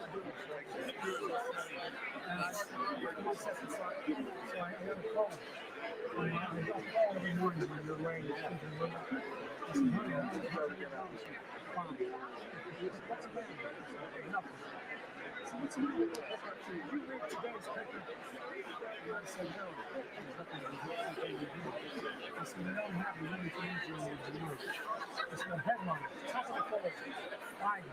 Poorest man in Congress.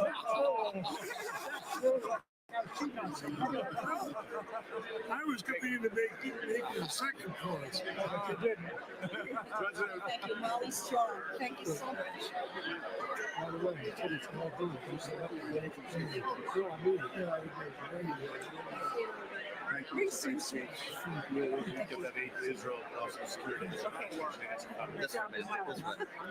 I actually wanted to go that way so I could say hello to the camera. There's chairs right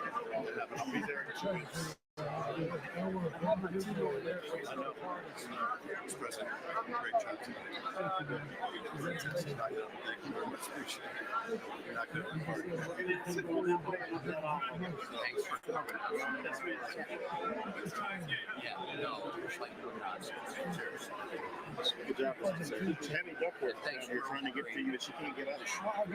Thanks.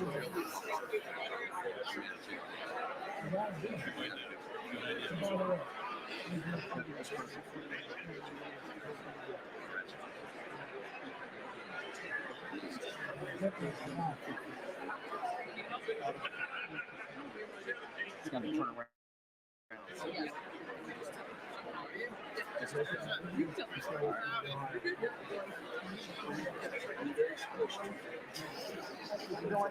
We can swap it. How about that?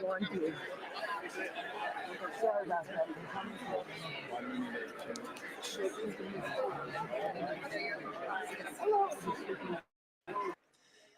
All right. Again, thank you all for clicking on.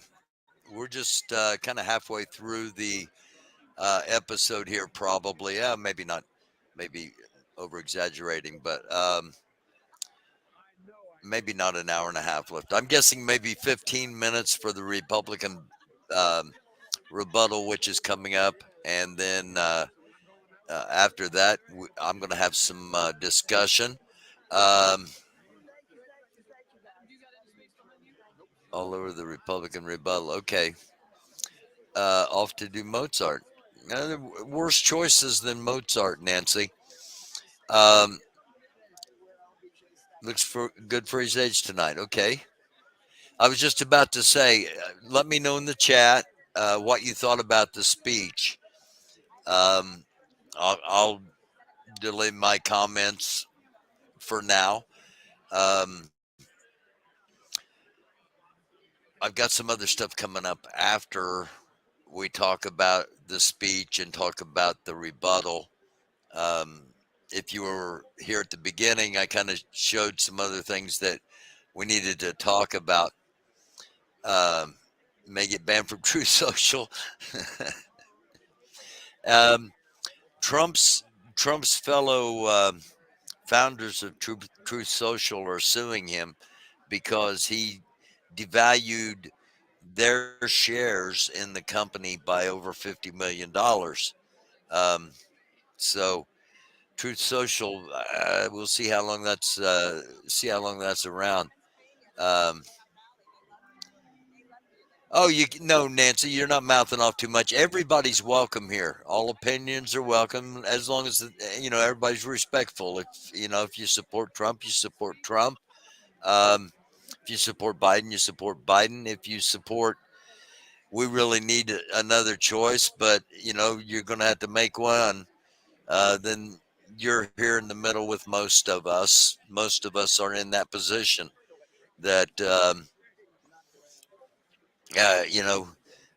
this cannot be the best we can do as a country, but as the political systems, the two-party, the duopoly political systems have it set up. At the moment, anyway, this is the best we can do. I got something that I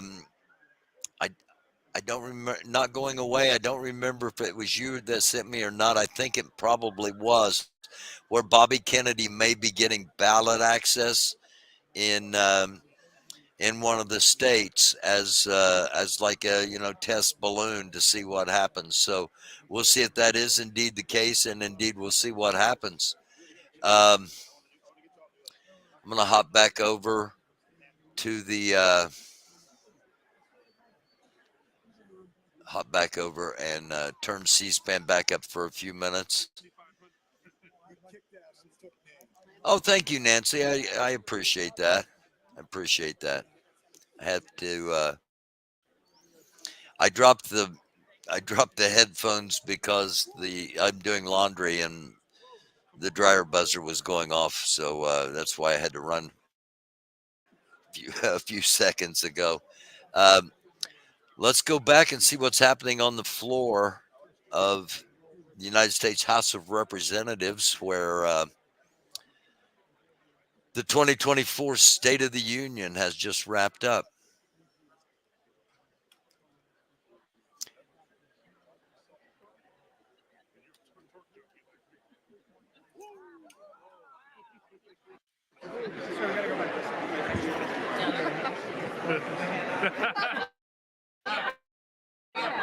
He's afraid you're going to get in the car.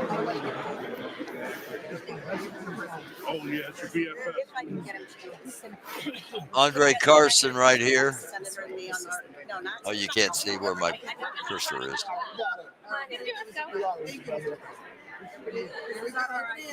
All right. Try the F. Let me put up the foot.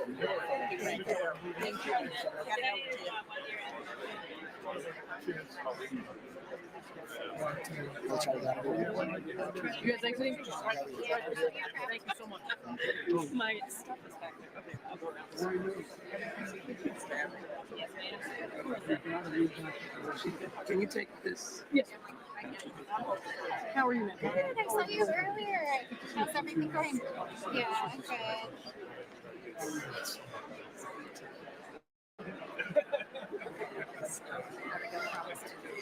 pictures.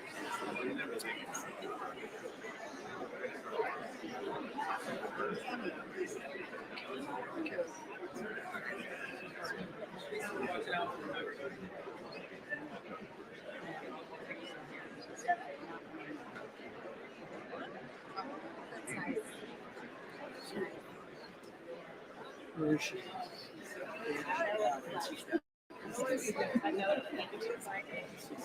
Maybe I can find a way to see. You better say. I'm so proud of you. How are you doing? For everything you've done for New Mexico. Thank you so much. Yes. You knocked it out of the park. Yes. Amazing. I'm getting texts from everybody at home watching you say, wow. Jumping up and down. My mom jumping up and down saying, phenomenal. Where's your mom? In Houston, Texas. Yes, sir. We got Miss. Give me the phone. Really? Okay. He's gonna take her number? Yeah, that'd be amazing. That'd be amazing. 713. Right there, Congressman, 5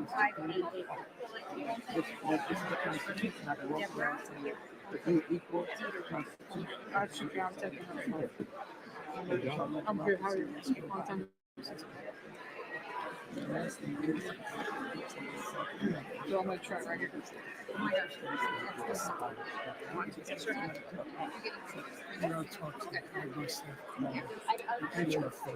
Yes, sir. HR 40. Great. You kidding? Congressman, should we take a photo right here? Right here. There we go. Excellent. Sounds good. Excellent. Did you get a signing? I did. I got multiple. Thank you. Thank you. Excellent. We appreciate you. I'm out of your life and out of your world. Right this way. Thank you. I have stuff back here that I have to do. I think around is probably Yeah. best. It's a great picture for Governor. She's gonna be the governor. For the governor's day. There you go. Yeah. I'm not sure where that audio came from. That was interesting.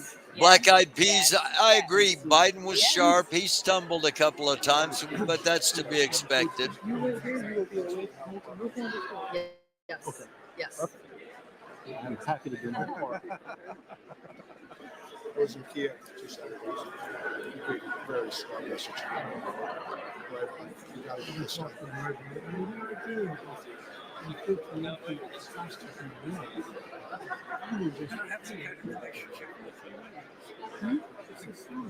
talked to Ron last night. Said Chinese are watching. Everybody's watching. The world's watching. Seminal moments in American world history tonight, right now. I agree. And I want to joke and say history's watching. We're going to write about this one. I don't mean my speech. I mean, this No, they'll write about that. They're gonna write about this. They're gonna write about Good to see you, Dave. I'm from Rhode Island. Good to be here. I didn't get you guys up. I was happy you're here a little bit.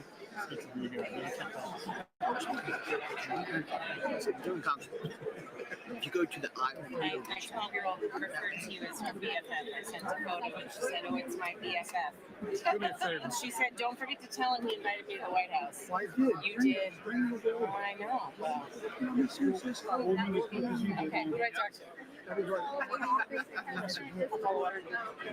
You got a number? Yes, sir. You could be in Gary Myers over your home. Yes, sir. If you guys are trying to Everybody knows I like to do that. Yeah, well, my kids are pretty lovely. Probably like I'm not the given cake you gave with our friends across the island.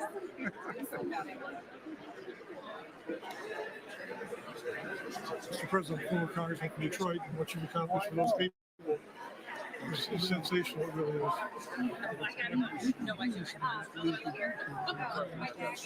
You're doing it.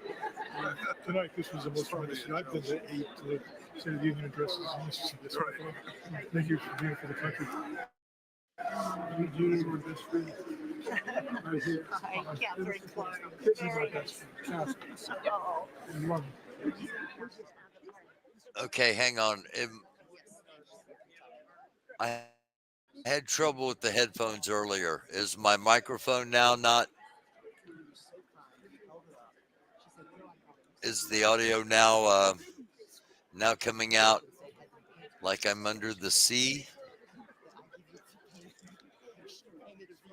I should have prepared my voice for a SpongeBob.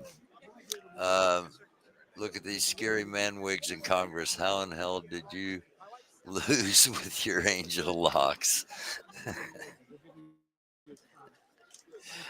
Well, I ran against Mike Pence, and he had this really, really short silver hair. So, okay, it's good now. All right, great. Okay, all right. I don't know how much of this is getting shown on mainstream. I don't know how much of America is seeing what we're seeing right now, but the fact that he didn't rush out after the speech, the fact that it's almost like that that jock or rock person that sticks around and signs every autograph. And that's, I really didn't expect that. He did give, he came out firing, in my opinion. The speech he gave he opened with, I was like, wow, wow, I was not expecting this kind of honesty, honesty. But at the same time, there are a lot of things that,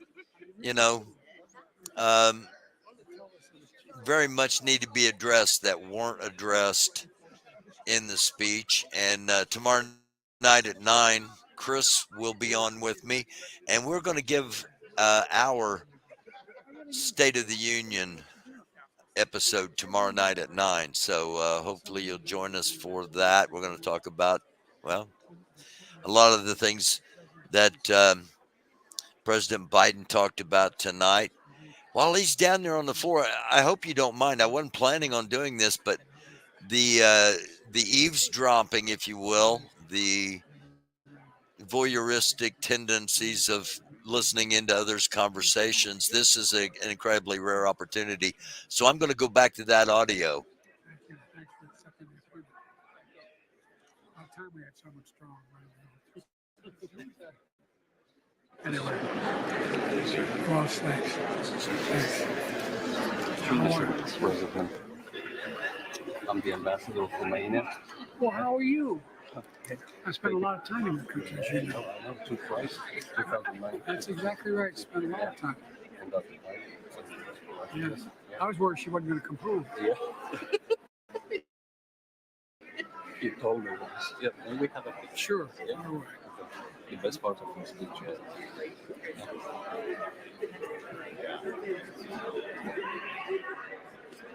Thank you. Thank you, sir. Thank you. Very nice to see you, sir. Thank you. Keep telling this guy how to work in his text. I'm slow. You okay? You need it. Yeah. I'm good. Am I going? Which way am I going? This way. Right here. Right here. Which way am I going? And then right this way. We're going to go right there. Okay, well, tell you what.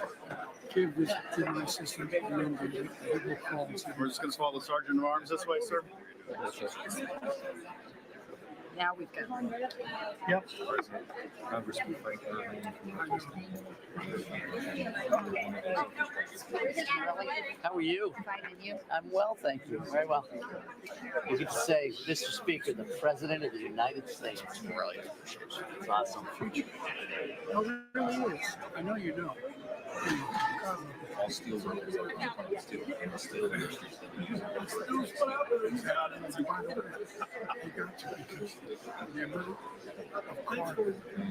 Here's the steel and cement.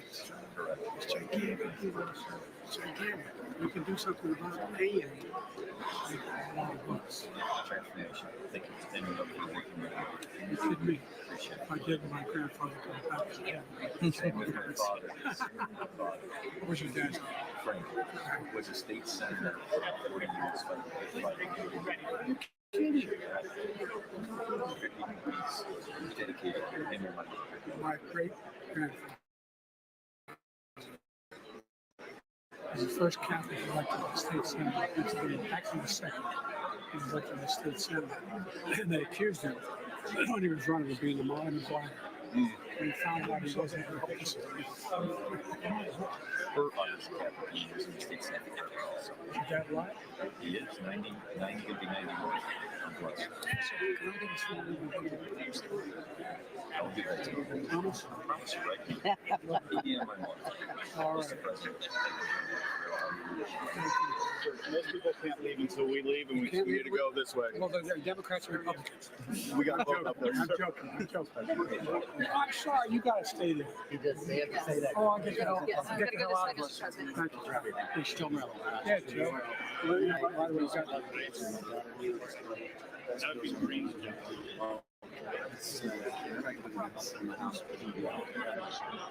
by the way, you got some fun.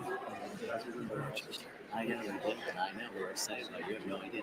Regional tech folks, man. I talk about you all the time. You have no idea. Great I'm things. skating out in school. I know. You went to school in Syracuse. That's We right. know that. We know. Thank you, Mr. All right. President. We're going to follow Sergeant of Arms. Mr. I President. heard he was. Thank you for standing so much. I appreciate it. It Anytime. made me feel good. I knew I was in your line of sight, so I was like, You really were. I was ready. I You was got some hyped. eyes, kid. Thank you. This way? This right here. Follow each other. Don't worry, Mr. This is one of the big Great speech. Really nice. I was telling your secretary, I was in Jordan and Israel this weekend, and we just, we got to keep pushing what you're doing on the humanitarian stuff and all this stuff. So, I told him, maybe some people, I said, maybe you know, I should come to Jesus. Sure, just. That might go good. That was good. we'll see you. Thanks, man. Talk to you tomorrow. Mr. President, great job. Thank you for standing up, making me feel Absolutely. good. Right? No, great. Fantastic. It's game time now. Okay. Guess I'm holding everybody. Not at all. Way to go. We're glad to wait. The chair of the session between House is now installed. House come to order.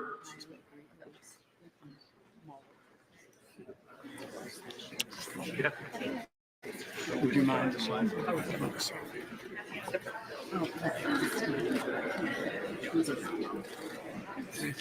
I'll sign it and send it. All right. Do that. Really. Do it. And then and I'll say not to take it. Yeah. We're gonna be ready. No, I'd be polite and knock it out of the ballpark. Good to see you. Well done. Thank you. Mr. President, you did amazing for being from Colorado. For what purpose? So proud. That was awesome. Louisiana seek We're recognition. going to be fighting together. Mr. Speaker, I move that the message of the President be referred to the Committee of the Whole on the State of the Union. I couldn't run without him. Could not run. Mr. President. Does the gentleman from Louisiana have a motion? Thanks. Mr. Speaker, I move that the House now adjourn. Question is on the motion to adjourn. Those in favor say aye. Those opposed, no. The ayes have it. The motion is agreed to. Accordingly, the House stands adjourned until 9 a.m. Notice that's one. Yes, thank you. I appreciate it. Yes. A little added bonus there that we got to We all love you. witness the protocol of adjourning. We're going to push that bipartisan Senate bill. We're trying to get it to make that our strategy to elect the different seats. Mr. President, great speech. Love that. You take a risk standing all the time for me on the I know. Wanted to keep coming back to Detroit. We need you. We're coming back. Yeah, can't get rid of them. Really Fantastic. The interruptions, that's just so new and different. I hope it wasn't. It's a game they played. They did it last time. And I said, oh. And I got them all together. I said, you're not going to cut Social Security. And when I said, anybody going to cut Social Security, raise your hand. I might. I was I'm not proud of you. Proud of you. Proud of you. And it means a lot. People are saying you kicked butt back home. They texted me saying he kicked butt tonight. Yeah. As long as I'm with you, I'm okay. Hey, and thank you for mentioning the top guy. Who's important? My guest is an immigrant Army veteran from Gulf War. He went from 30% to 100%. His husband now gets benefits. He says, I'm now. I didn't do it because of my son, but you know, Pack, he died. Yes. He did a quarter mile from a burn pit for a year. Yes. Yes. And his children had a shot. For comments and other things. Yes, and the disability benefits is going to the survivors. This is really important. So, thank you. Hi, Mr. President. Love those glasses. I am looking forward to welcoming you to Georgia on Saturday. I'm coming to you. I know, I'll be with you. All right. And I need you to bring that energy with you that you just had to take. I got a lot of energy. That's my problem. But we love it. Thank you. And we're going to bring it home for you on Tuesday. I didn't do it. No, you didn't. I swear to God, I didn't do it. No, listen, we need some help from the Forest Service. This symbolizes the 86 people that died in the fire in Paradise, California. They made this for me, the residents there, part of the wood that was salvaged. So I said as chair of the Forestry Committee, what I'm asking is that our Forest Service needs to speed up the pace with which we harvest forests and make our communities fire safe. And we just held a hearing in South Dakota with the Nyman family. They're going to lose their business soon. If we don't have them, the Forest Service will never, ever keep up by themselves. We've got to have the private sector. We've got to increase the pace and scale of forestry. Give them a phone call. I appreciate it. You know, I've been there in North Dakota too. Yes, sir. And I've flown over more timber burned to the ground. It's killing the wildlife. And make up the entire state of the state of Maryland. And by the way, a million acre fire in my district. Yes, and by the way, if you notice you fly over in the helicopter, those places with good roofs, they didn't burn. With the right materials. Yeah. So we got to change that anyway. We got to cut some trees. We're holding people up to bill. And business like Scranton, like places like Scranton. What are they saying, Scranton? You want me to sign it or something? Oh no, I just want you to hold it. Think of the folks. Thanks, man. I'm thinking of the folks. Some folks I'm thinking to start with Putin. Not those folks. Thank you, sir. Thanks for listening. Thanks. Okay. By the way, Yes, sir. I have the strongest support I've had for our entire career as firefighters. Delaware has the highest percentage of volunteer firefighters of any state in the union. And we have fire school anyway. We got a ton at home too, but we're working also, we're getting there on getting firefighter pay like Good. We'll be good on that. I mean, help our woodcutters, help our forestry industry, please. Get our forestry tracking. Okay? Next slide. Can you say hi to my niece? What's your name? Marissa. Hey, Marissa, how are you? Who's this guy? He's wearing his Irish shirt. You got your Irish shirt on? All right. Thank you. All right, we have people You waiting got a for great us. memory. We got to continue walking now. You got the speakers team here. Thanks for coming tonight. I appreciate it. Thank you. Pleasure to meet you. Pleasure to meet you. Pleasure to meet you. All right.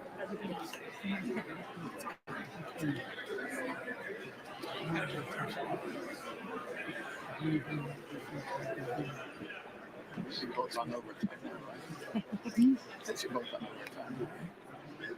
Well, it's have to take her downstairs. Yeah. The home stretch. Yeah.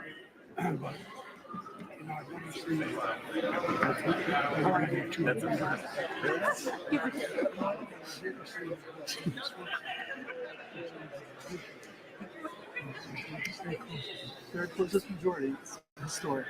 Thank you for taking the time to say that, sir. It's within the majority of the mind.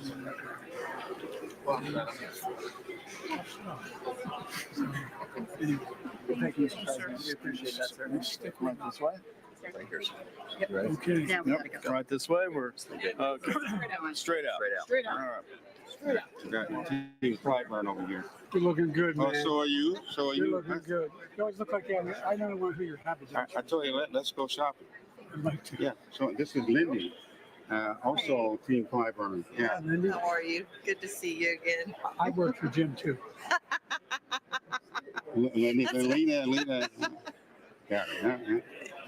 It's a good man to work for here. Oh, Are you- look at him. White black.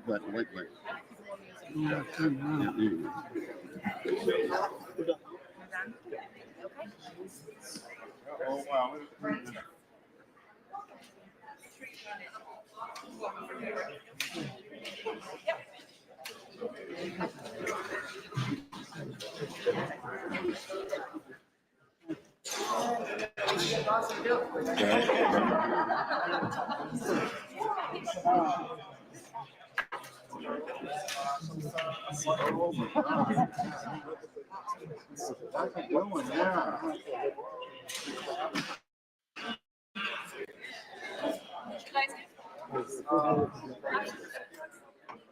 Well, for the first time in memory, Okay.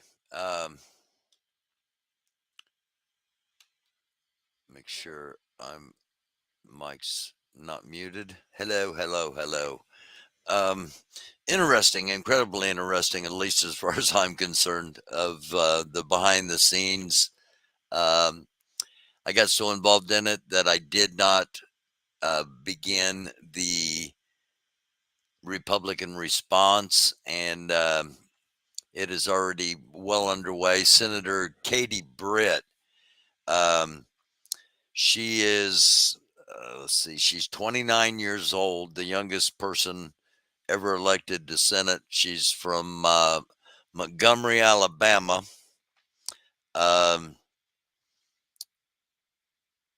Let's just say males will think she's easy on the eye. She could be the front runner for vice president.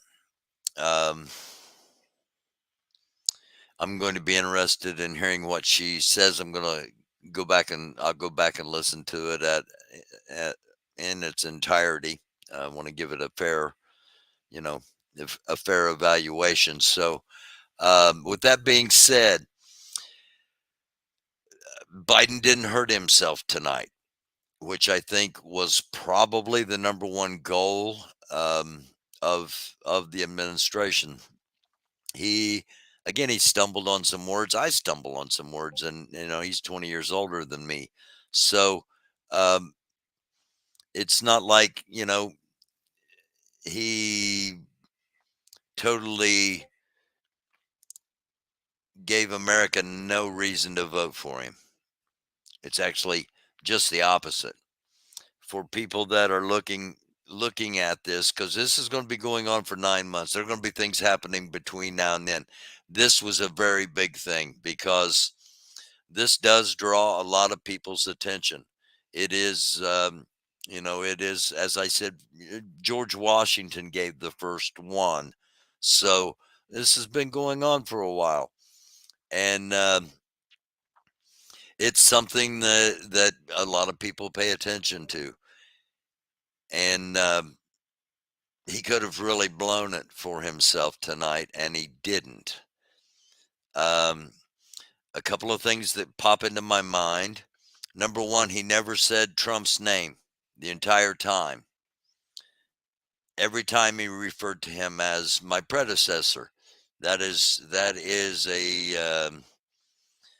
politics 101.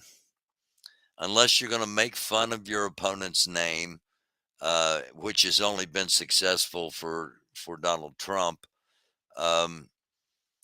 you don't mention your opponent's name, and or you try not to, unless it is associated with something negative. Now, Biden took it all the way. He didn't associate his predecessor's name with anything either way, good or bad. Just called him my predecessor. So that was a key. He alluded to the Supreme Court at one point and the Roe v. Wade thing. and kind of as imposing as he can be at his age and his demeanor, kind of in an not opposing, but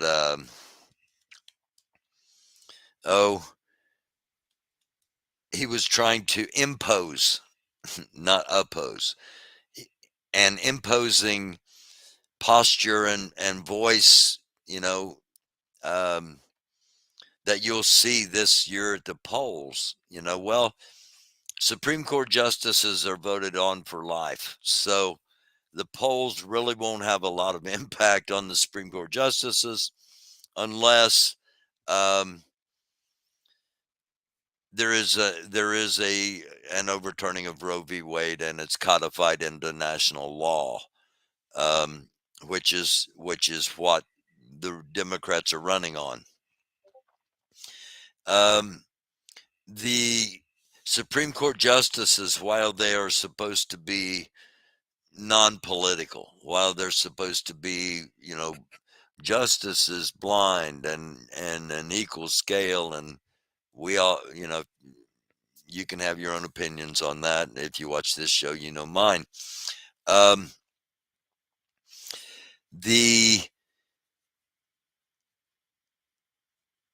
They're people, okay? The justices are people, and when you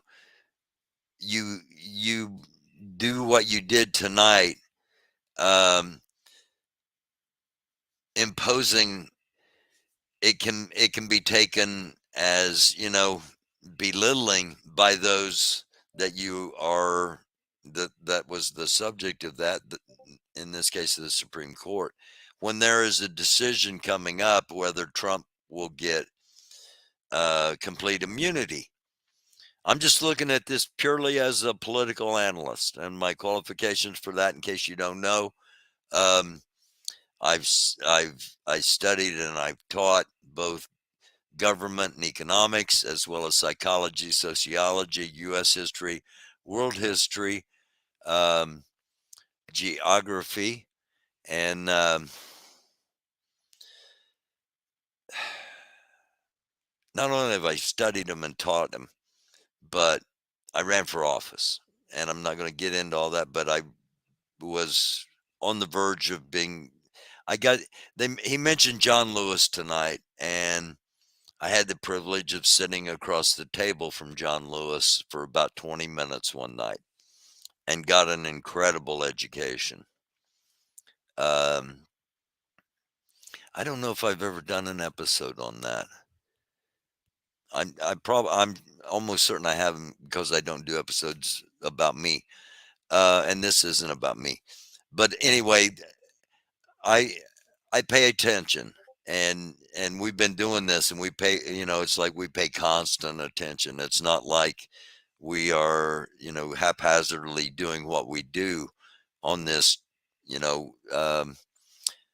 Chris joins tomorrow night, 9 p.m. with our State of the Union. We're gonna talk about where we really are as a country. If you joined from the start, you've been watching from the start, well, peace be upon you. But in the start, before the speech started, I played a thing the White House had released that was former fictional presidents in either TV series or in a movie, giving the president advice on what to do in the speech.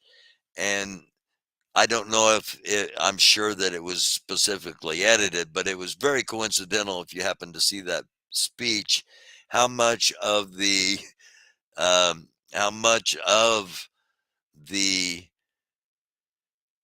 information the fictional presidents gave, a lot of their recommendations made it into the speech, especially Morgan Freeman.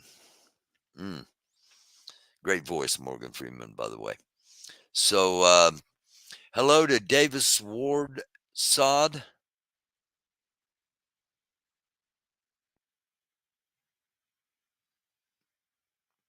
Tammy Davis. Oh my gosh. Mwah. Mwah. Mwah. Mwah. OG. Let's just say that. OG. I'm so glad you're here. I'm just getting ready to run through the other things to talk about tonight. If you got a comment, oh, Kate Britt is 42. Katie Britt is 42. Where did I had, maybe she was elected to maybe it was the info I got was she was elected to the Alabama State Senate when she was 29. I don't know. Okay, let's hit the chat here for just a second. Nancy McMonarch says, thank you, President Biden. All the love. Not Going Away says she's from a town called Enterprise. She's a nut, I say. Pink Flamingo says Katie Britt is 42. Yes, Pink, she's a nut to believe Rump ass. I listened to part of her speech. Breathy and too much smiling. Too much smiling. I'll try to remember that. Made a post on Facebook that they may get me slapped on the wrist about Senator Britt and Rump. Oh, okay. Oh, much love to you, Tammy. My gosh. How things have turned out.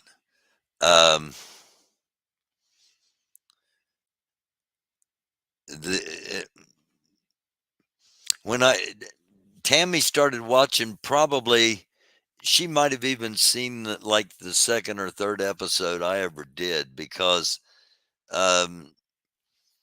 this channel,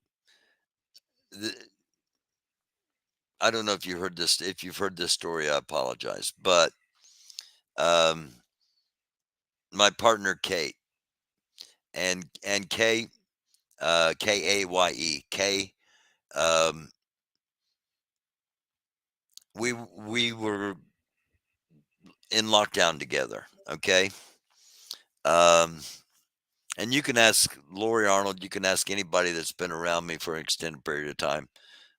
I probably drive everybody nuts over my involvement with a whole lot of, I just got one of these brains. It's probably, I don't know if it's whatever the clinical diagnosis is, but I've got a multi-interest, and I'm somehow able to bring information in on a lot of different things. So I get bored real easy, and I'm constantly on the go as far as my brain. I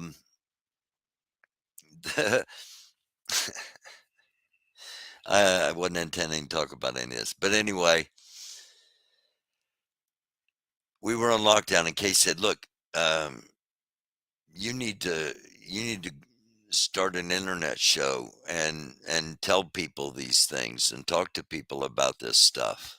And I honestly think it was because she was tired of me just talking to her about all these things, and about, the inequities I was seeing, and the things that, I really I went into politics just about, well, everything I've done pretty much has been trying to help other people.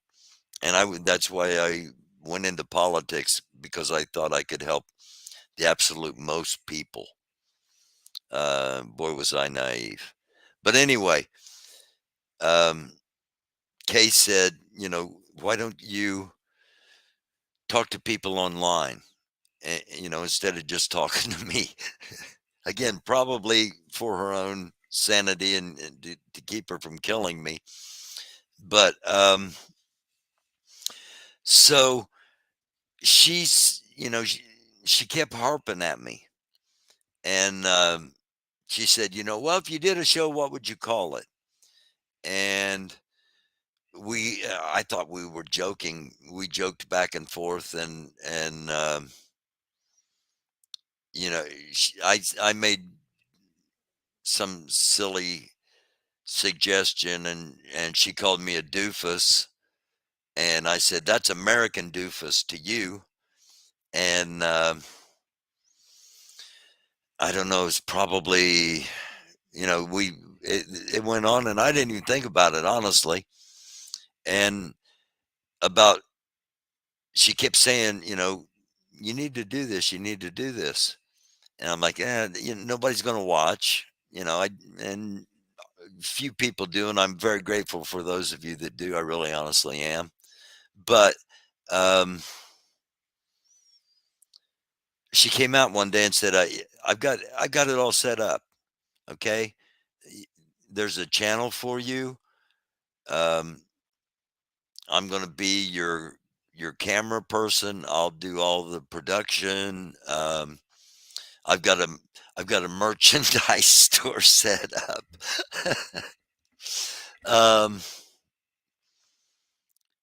And I went back there and what I told her was, I would have maybe 2 viewers. And one of them would probably be a relative, and nobody would view any more after the first one. So I wanted it to be funny. So I referenced The Big Bang Theory and Sheldon Cooper's live stream, Fun with Flags.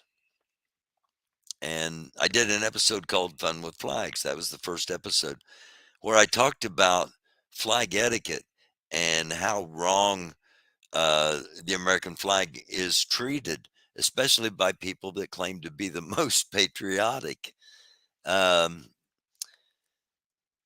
then the second one I did, I don't know, second, third, fourth, somewhere in there. I went back and looked at some stuff I had done, and I saw this piece that I did about this guy, Grandmaster Jay, and the NFAC. And I read through that and I thought, man, that's really good writing, patting myself on the back for something that didn't get a whole lot of exposure because of the subject. And that was before January, or that was before July 4th, when I just got this little bitty thing about what was going on down in Georgia. Ahmaud Arbery. And then I hear about July 4th and Stone Mountain, Georgia. And for those that don't know, Stone Mountain, Georgia, obviously a mountain, obviously in Georgia. But on the side of the mountain is a massive carving of heroes of the Confederacy. And it's a very controversial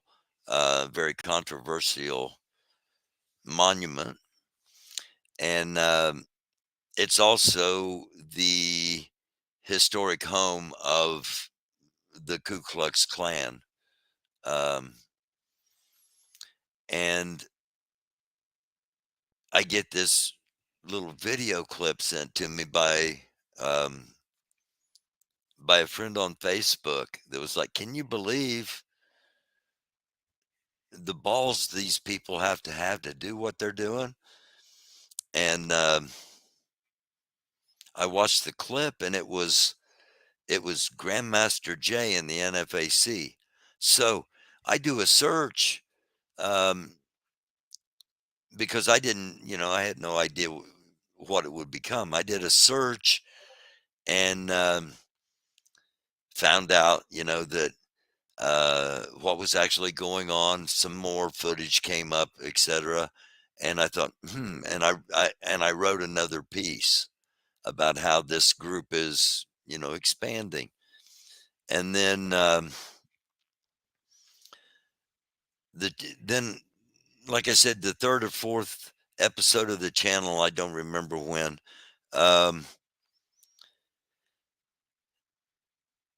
my timeline on Facebook and Twitter, and you know, I don't do the Facebook thing anymore because of the hacking and other things. But at that time, you know, I still do stream. I still put streams up on Facebook because I got a lot of family and friends there that don't want to come to YouTube or Twitter, and Twitter doesn't show my whole video. So anyway,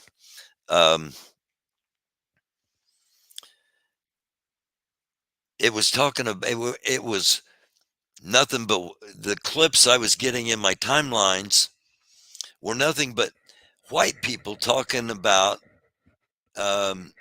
Grandmaster Jay. Now,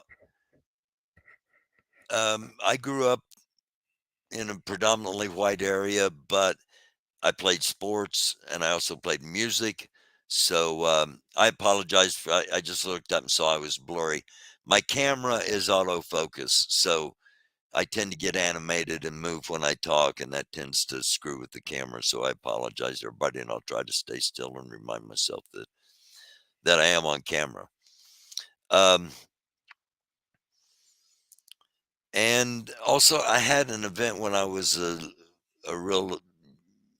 I had two events when I was real little in Georgia that made me aware of the issue of race in America. And then playing sports and playing music also at times made me aware of the issue of race in America. And I'm sorry, Tammy, you probably long since disappeared. I'm rambling on this, but anyway, all the videos I was getting was white people talking about how what a joke Grandmaster Jay was. And I did a piece, I don't know, it was maybe 20 minutes on how I saw a need for an organization like the NFAC to help secure black communities, because of this is the time again, Ahmaud Arbery, George Floyd, Elijah McClain, you know, it's during that time. And I didn't see a threat, okay, because of the way I had been treated by so many members of the black community. And I'm still blessed to be, you know, like I said, Chris is going to be on tomorrow night, 9:00. We talk sometimes 3 or 4 times a day. And it's not just Chris, but at the moment, that's somebody that most of you, or many of you anyway, can identify with. But nonetheless, I didn't see it as a threat. You know, I saw it as, man, this is a good thing for the black communities, because they're getting hit not only from within by some inside their own community, but they're really getting hit by unnecessary actions by law enforcement. Okay, remember, I used to be a politician. So I did that. And Kay came out and said, she came out and she woke me up, and she was all pumped up and excited. And I'm like, what, you know, what's going on? And she said, you got, you know, like, I don't know what it was. It was some number that, you know, it was like, what?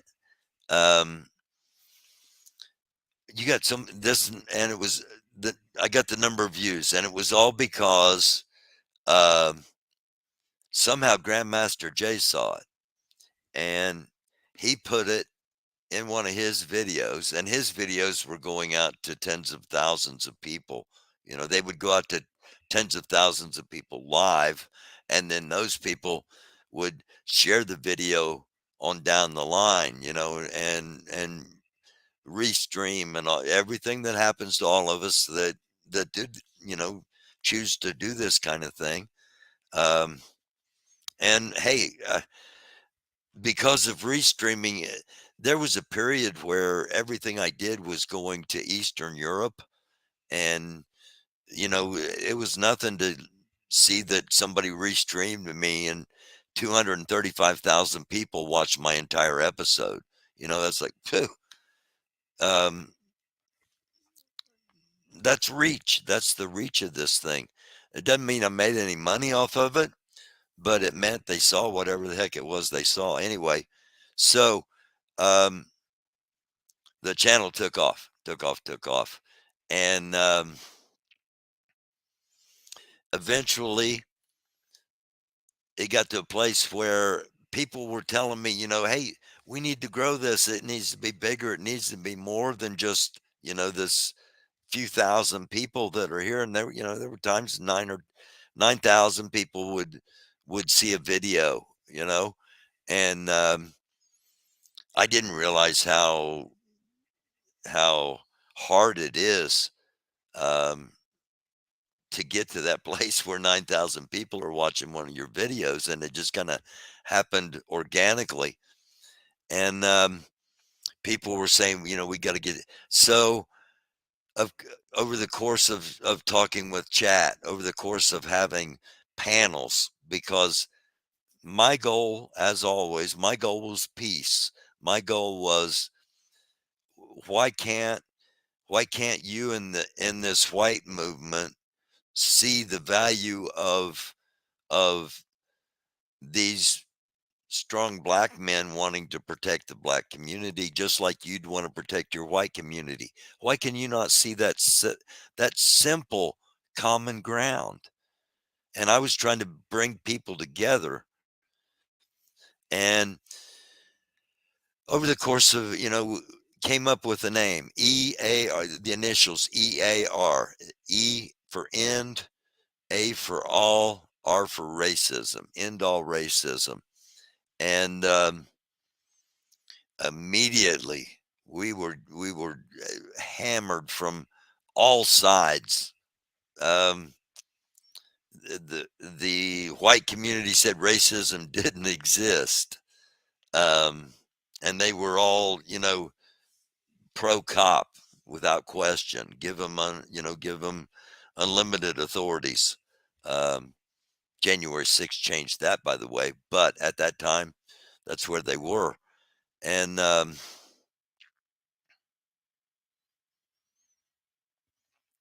we got hammered and took it underground, and it's still underground. I'm still in contact with almost everybody from that time period. And, when necessary, and it will be necessary, bridging the issue of race, and it will be necessary for the survival of freedom. Okay. And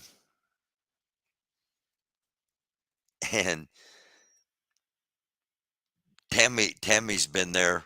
Tammy was there all the way back then. So when I say OG, OG, and I'm not going to talk anymore about that, because I don't want to say anything I shouldn't say, because things were dangerous. It was dangerous. And it didn't get anywhere near where we hoped it would get. Ended up Grandmaster Jay looked through a lens he shouldn't have looked through. And that's all it was. He wasn't, in my opinion, wasn't threatening anybody. He wasn't, in his videos, he said some stuff that retrospect he probably wishes he hadn't said. But the majority of what he did was try to invigorate his community. And I cannot fault him for that.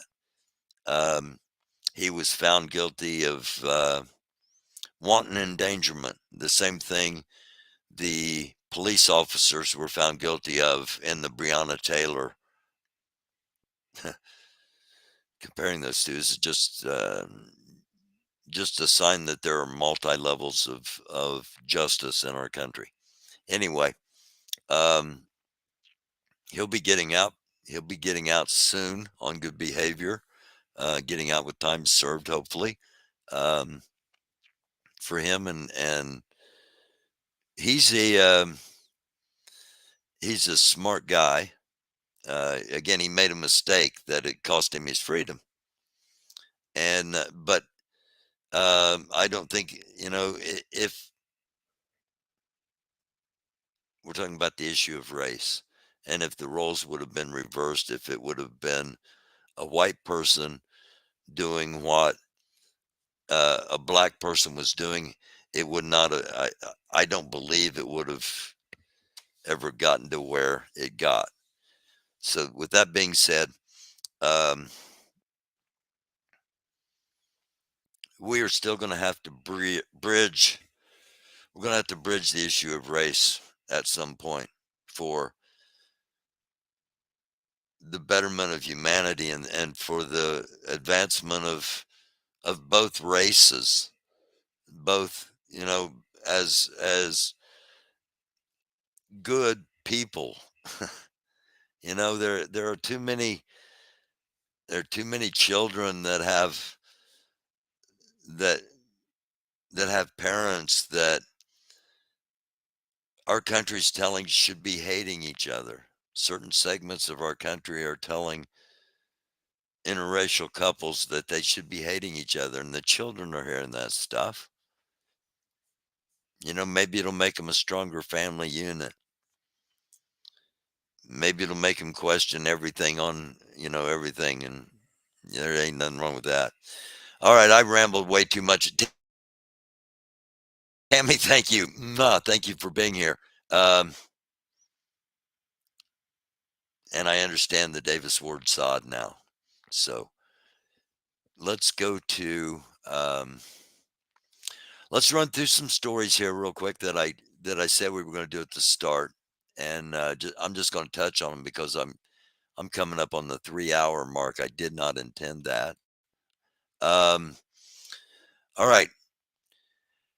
Again, Xi Jinping today called on his country's armed forces to coordinate preparations for military conflicts at sea. The potential conflicts being between the Communist Party of China and Taiwan, and the Communist Party of China and the Philippines, Communist Party of China and Australia, Communist Party of China and Japan, Communist Party of China and the United States of America. So, numerous options for potential military conflicts at sea, but nonetheless, it was announced today that armed forces need to start preparing. So, how long does it take for them to prepare? We talked, tonight's main focus has been the State of the Union. Robert Kennedy Jr. is running at the moment as an independent, non-party affiliated in any way. And, well, let's just let him talk here. Okay. Let's pause it. Make sure we got the volume up. Here we go. So, and you run into everybody in New York. I mean, I knew Harvey Weinstein. I knew Roger Ailes. I knew O.J. Simpson came to my house. Bill Cosby came to my house. Yeah. So, and you run into. Again, the question was, how did you get on the flight ledger? Why were you on Epstein's plane? And his response was, he lived in New York and he knew everybody. I don't know. The way things are in the presidential race, this probably doesn't automatically disqualify him from certain groups. Fox News gives Trump a brutal reality check. And this is his dude here. He can't win with just his MAGA base. It's simply not big enough. And that is true. You know, if indeed the Republican Party is split and either Republicans stay home or Republicans leave the top slot blank and vote in all the down ballot races,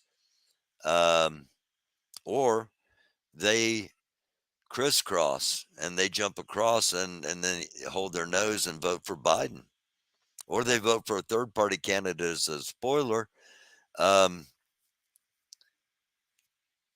Any of those will make some red states turn blue for at least one cycle. And he cannot win with just his base. So it'll be interesting to see. Now, I'm shocked that Ducey said this. Normally, that narrative is not ever shared, while it is true statistically. And, we talk about that when we do the primary coverage, but it's his refusal of inclusion, as far as primaries go, is great if you got that base. But when it comes to the general, the people that you've excluded, a lot of them are simply, they're going to stay home. Now they'll tell the pollsters one thing, they'll tell their friends one thing, but what really happens is often a different thing, as we found when polls have been totally wrong. Ron DeSantis going for Trump. Again, if you've been here from the start, God bless you. Ron DeSantis going for Trump. When I heard DeSantis just out of the blue said, I'm going to unseal the Epstein papers. It's like, oh, I wonder if he knows, and if there's some Trump stuff on there that he's been holding on to, because if Trump were to have to vacate the race, DeSantis is probably going to be the top choice as a fill-in. So is this why Ron DeSantis is doing what he's doing? What's he doing? Well, let's give it a quick listen here. And so we're now sitting here decades later, and you've had Epstein, and then Maxwell is actually in prison in Florida, and yet nothing else has ever happened with any of this. How is that possible, given the magnitude of what was going on? And what was going on in Florida was only a fraction of what was happening, because you had activities and abuse in New York City, in the Virgin Islands. And this was a massive, massive operation here that was targeting these very, very young girls. And to not have justice on this is something that has been a big black spot on our justice system. So the legislature, and why did that happen? Well, it happened because you had somebody that was very rich and well connected and was able to engineer an outcome that the average citizen would likely never have been able to do, and that's wrong. Okay. This and so we're now sitting here. I don't know if I ever thought I would say this, but I agree with everything Ron DeSantis said there. Pretty much.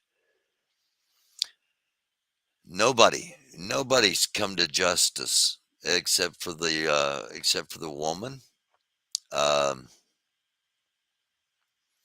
There are victims out there that deserve the justice, and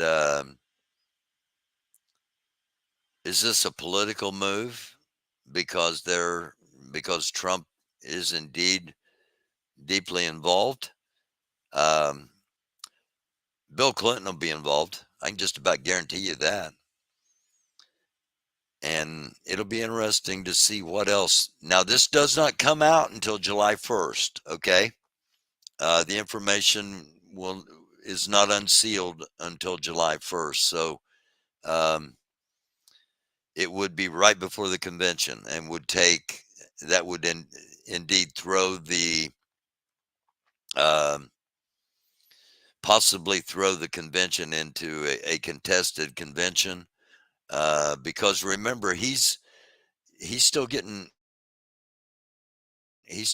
votes, not necessarily delegates. Haley will go into the convention with delegates.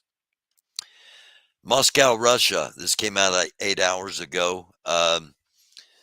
The United States does still indeed have an embassy in Russia, monitoring reports. The embassy is monitoring reports that extremists have imminent plans to target large gatherings in Moscow, and that would include concerts. And U.S. citizens should be advised to avoid large gatherings over the next 48 hours. And we'll just go ahead and show you the rest of it here.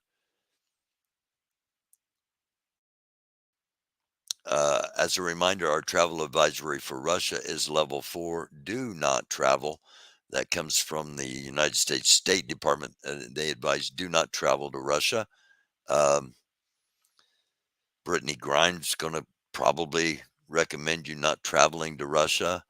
That family from Canada that moved over there with their 7 kids, sold everything they had, and moved over there to avoid anybody that might be gay.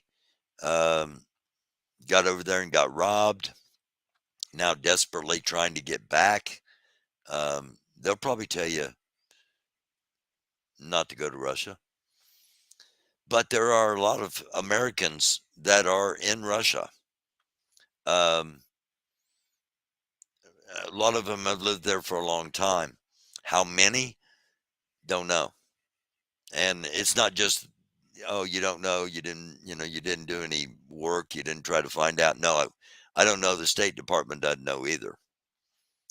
The last numbers come from 2019. So now they do know that a whole bunch of Americans got out of there when Russia invaded Ukraine. So you ask, well, how could they not know? Okay, you got a passport and you're flying to France. You go to the gate. Where are you going? Oh, we're going to France. You get in France and you decide, I've never been to Russia. Let's go to Russia. You get to Russia, you love it, and you move there. The State Department's not tracking you like that, as far as back then. They would now probably. Tucker Carlson just went to Russia. He'd tell you it's great.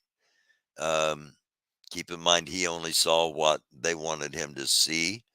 And was he paid to do that? A lot of questions about that, because he didn't do it for, he's not a legacy journalist anymore. He's not with any network. He's not doing this for anything, for any company that would lead credence to any protection being bestowed upon him. Technically, he's more than just a dude with a camera, but by law, by the letter of the law, he's just a dude with a camera. And he decided he's going to go to Russia and interview somebody that is a sworn enemy of a lot of people in the United States.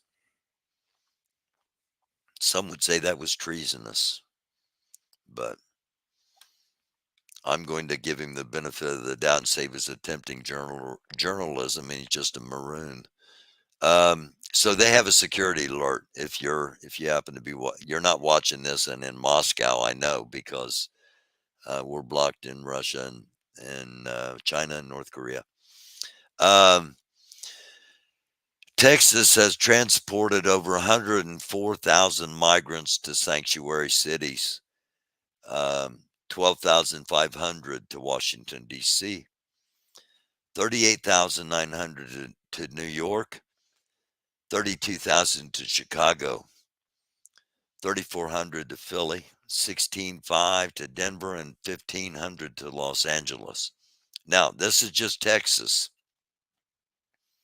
How many has the United States government transported, and to a lot of these same areas? This wasn't talked about in the State of the Union. But there are a whole bunch of people in our country, and it seems like nobody with the power to do anything anyway, really wants to, first of all, answer why all these people were let in, and answer why are they still here. That's a question a lot of Americans have. Okay.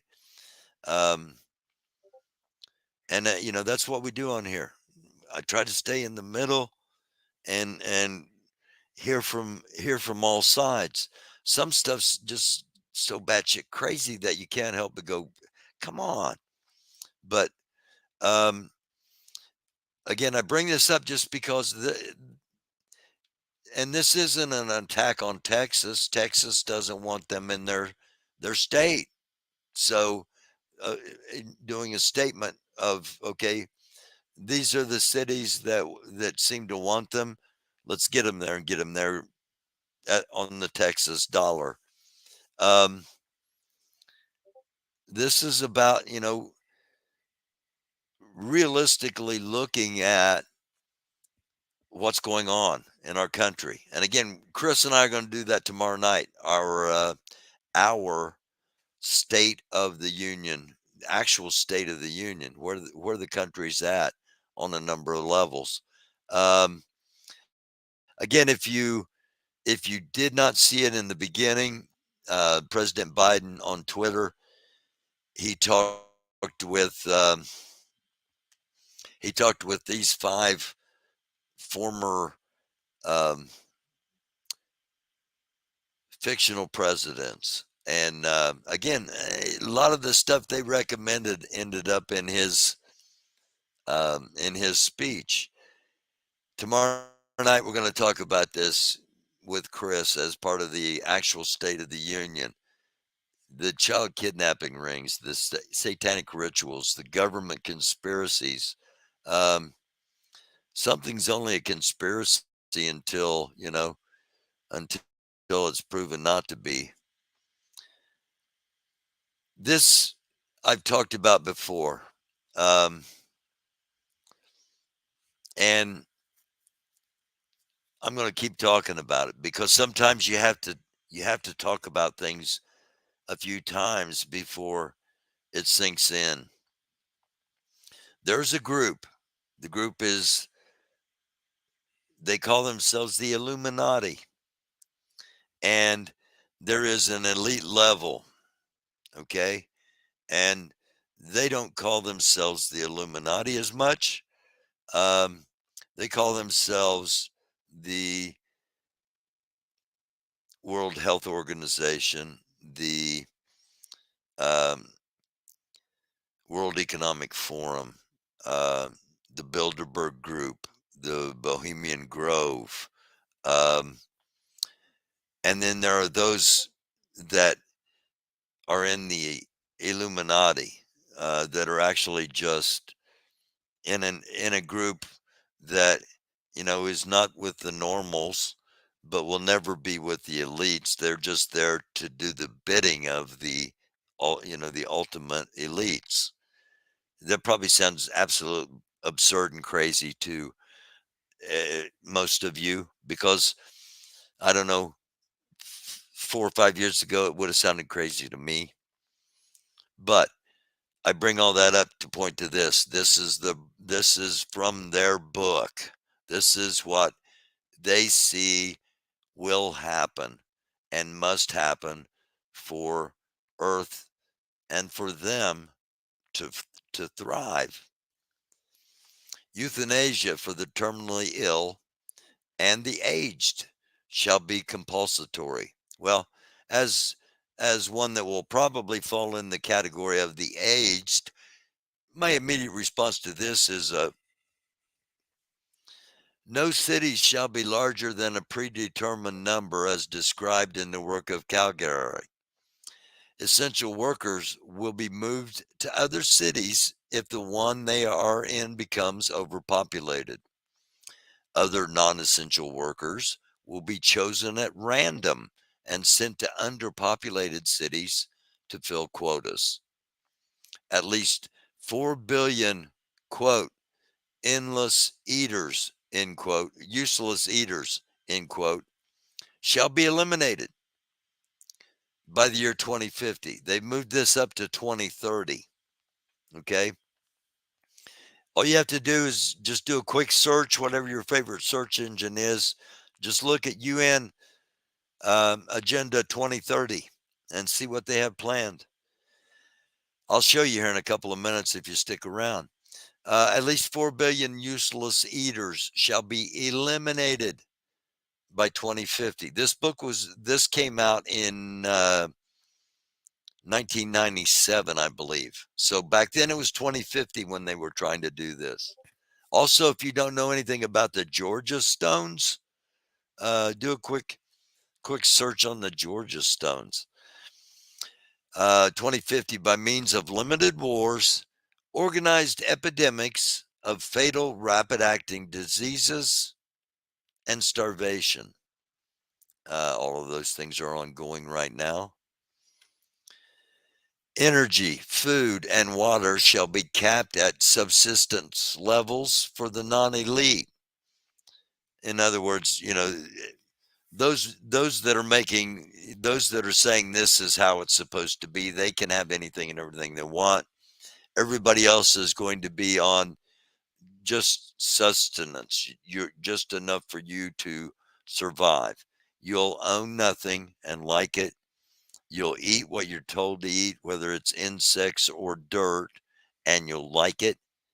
That's the plan. I know it sounds absurd. It's like, how in the world could anybody institute that? You know, Americans aren't going to do that. Americans aren't just going to roll over and do that. Okay.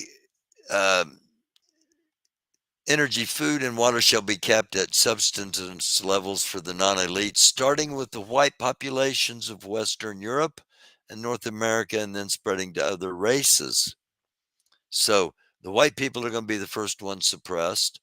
The population of Canada, Western Europe, and the United States will be decimated more rapidly than others on the continents until the world's population reaches a manageable level of 1 billion, of which 500 million will be Asian, because they're already used to being controlled, according to this.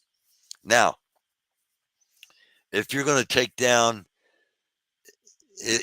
begin with the population of Canada, Western Europe, and the United States, and they're going to be decimated more rapidly than other continents, and you want the white populations to be the targets, you need a whole bunch of immigrants.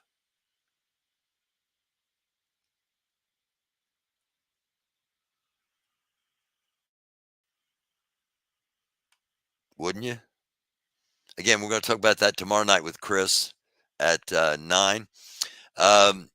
President Biden mentioned this in the State of the Union. Sweden officially became a NATO member this morning at 11:27 Eastern. Bill Clinton and Hillary Clinton are global criminals. The Clintons have destroyed Haiti for decades, is the quote. Haiti has gold. We have one of the largest gold mines in the Caribbean. Who do you think is in charge of our gold right now? The contract, Tony Rodham, Hillary Clinton's brother. And that's Haitian American Joseph Matthew. We'll be bringing this up tomorrow night. Coup, alleged successful coup with Guy Felipe being the de facto leader of Haiti at the moment. We'll let you know what the latest is on that. Haiti's only about 150 miles away from Florida. It's just on the other side of Cuba. So what happens there will impact the Caribbean. What happens in the Caribbean will impact the United States. That's why we keep an eye on these things. All right, the Illuminati. I'm getting near the end here. Thank you all for clicking on, for hanging with me. I get, in my head, I think I can get through all these things in a reasonable amount of time, and then I get elaborating on things and end up taking a lot longer. But here's Jim Carrey on the Illuminati. Is that a gang sign? Oh, like you don't know what it is. You don't know what that is. I have no idea. You don't know. Jimmy Fallon doesn't know. David Letterman doesn't know. We don't know. All the comics and show business don't know what this is. It is the secret symbol of the Illuminati, the all-mocking tongue. For years now, talk show hosts, people on television, people in sitcoms have been hired by the government to distract you, to make you laugh and stuff like that, make you happy and docile, so you don't know what's really going on. Look at him trying to come it out. It's hilarious. Hilarious. You know what they're trying to do? Who? They're trying to turn us into, consumer drones of some sort. I just got to get this. Yeah. I'm sorry, Jimmy. I was temporarily interrupted by my iPhone 6 Plus. Ha ha ha ha ha. So Jim Carrey giving a little message, a little warning, depending on how you want to look at it. But that's, kind of connecting dots there with the Illuminati and what they want to do and why so many military-aged people are coming into this country. Biden was great tonight. That doesn't change the facts. And again, we'll talk about this tomorrow night at 9 with Chris. Chinese gangs known as snakeheads are working with Mexican cartels to smuggle illegals into the United States. According to the Daily Mail, Chinese people are flying from China to Mexico and other Central American cities, and then meeting up with smugglers to lead them into the United States. Former Intel officer Todd Bensman says the Chinese migrants are very well coached by the snakeheads. Those are the Chinese gangs, and know exactly what to say to U.S. officials. Quote, they're so well coached, and we would get the same story from all of them and not one variation, end quote. According to Bensman, the Chinese have changed their tactics in Mexico. Previously, they specialized in drugs, fentanyl, and money laundering. Now they specialize in human trafficking, according to this post, thanks to Biden. Chinese just can't go over there and cut the Mexican cartels out. That just doesn't happen. They've got to be paying the Mexican cartel some kind of percentage, a quota or tax, said cartel expert Robert Almonte. And again, you can judge for yourself by the footage. Pardon me, I had to get a drink. So, we can't stick our heads in the sand as to what's going on. We can't ignore truth, even if it doesn't fit our personal narratives or even if we don't like it. And too often that's what's happening here in our country. This guy on Tuesday became the Republican gubernatorial nominee. That means he's the Republican candidate in the state of North Carolina to be their governor. And the quote is, I absolutely want to go back to the America where women couldn't vote. And if you think we're making it up, we're not. Think we're taking it out of context? We're not. You think this might ought to be a warning to women, all women in the United States? A few days ago and asked her, what America are we going back to make America great again? The one where women couldn't vote or black people were swinging from trees? I would say to him, if I was standing in front of him, I absolutely want to go back to the America where women couldn't vote. Do you know why? Because in those days, we had people who fought for real social change, and they were called Republicans. A few days ago. There you go. Go back to the days of the Republicans when women couldn't vote. I don't know. Man's been arrested after sending hundreds of used dildos to the White House on Valentine's Day so, quote, Joe Biden can go farg himself, end quote. It's amazing to me that Kurt Fellows, age 67, is in jail for this. And yet there are people walking around that have, allegedly committed very, very serious crimes and are not being held until their trials. I don't know how dangerous 100 used dildos.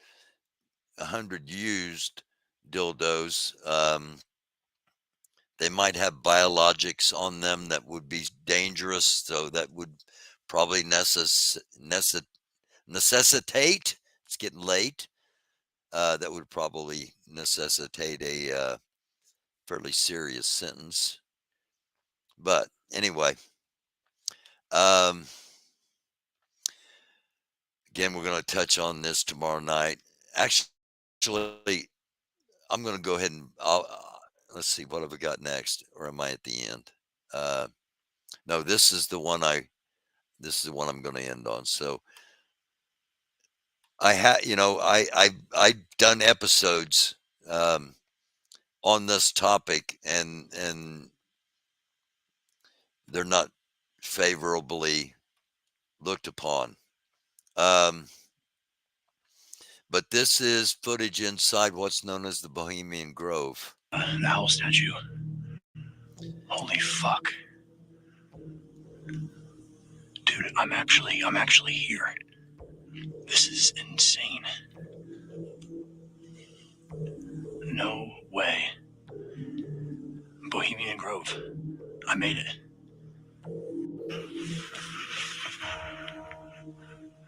Yeah. This is the owl statue. What the fuck? No way. This is fucking cool.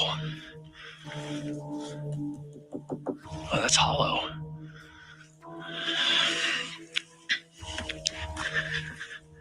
They need to fill this pond up.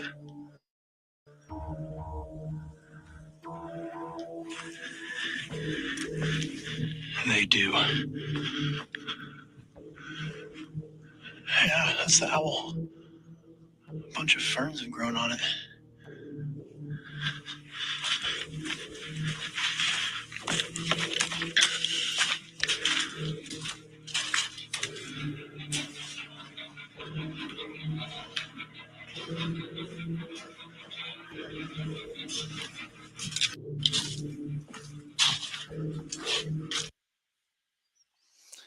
So they showed right in front I'm not going to go back to it, but they showed right in front there. That's where they burn their regrets. They place a coffin, and they allegedly put their regrets on that coffin and then set it on fire. Professional boxer Ryan Garcia has a different interpretation of what happens there. His quote, "They held me down and made me watch little kids get raped." And you can, again, search Ryan Garcia, and you can catch the entire story. And finally, since we talked about how the Republican candidate for governor wants to go back to the time when women couldn't vote, a Trump voter tells NBC that a woman won't make a good president because she has no balls to scratch. And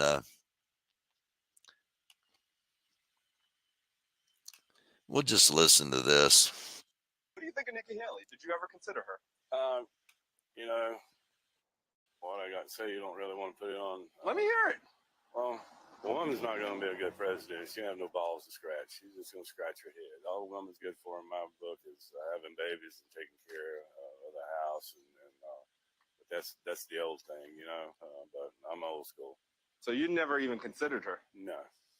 Mainly because she's a woman. Because she's female. I mean, females, don't take me wrong. Females know what they're doing, but they still got to have a little bit of guidance. Trump would be the one to guide her through the. What do you think of Nikki Haley? Did you ever consider her? You know. Again, so if you hang out to the end, you always get a little treat. There you go. And Biden's secret flights bringing illegals from El Paso into Westchester. Government contractor says they're secret because if it gets out, the government is betraying the American people. Let's listen to this in its entirety. I've gone this long, so let's get it all out there. You don't plan on voting more. Like I said, a lot of this is just no. I get it. I just like I said, stuff that we don't tell people because what we don't want to do is attract attention. We don't want the media. Yeah. Like we don't even know where we're going when they tell us. Yeah. Obviously. I get the whole secrecy and all this, but this is even above my thing. Yeah. You know what I mean? Like, you know what I mean? And why? You know why? You know why? Yeah, I know, but why? Look at the office. Yeah. That's why. Come on. No, but what's the big secret? Everybody knows it's happening. You know why? Because if it gets out, the government's betraying the American people. You don't plan on voting more. Like I said, a lot of this is just. No, I think a lot of people want answers. Oh,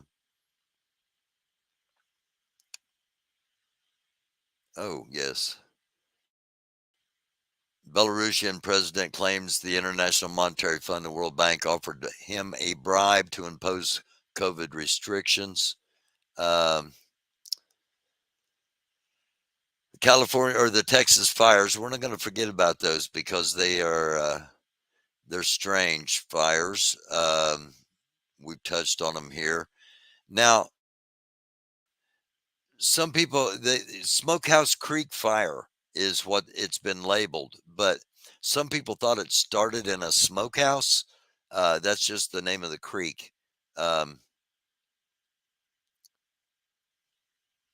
don't know if I've touched on this or not, so I'll go ahead while we're here.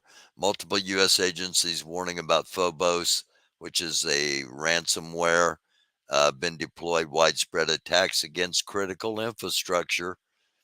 And let's see, we got anything else?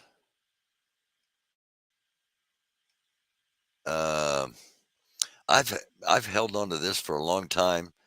Let's play it and get it out there. I've held on to it since March 4th. I've had this for 4 days.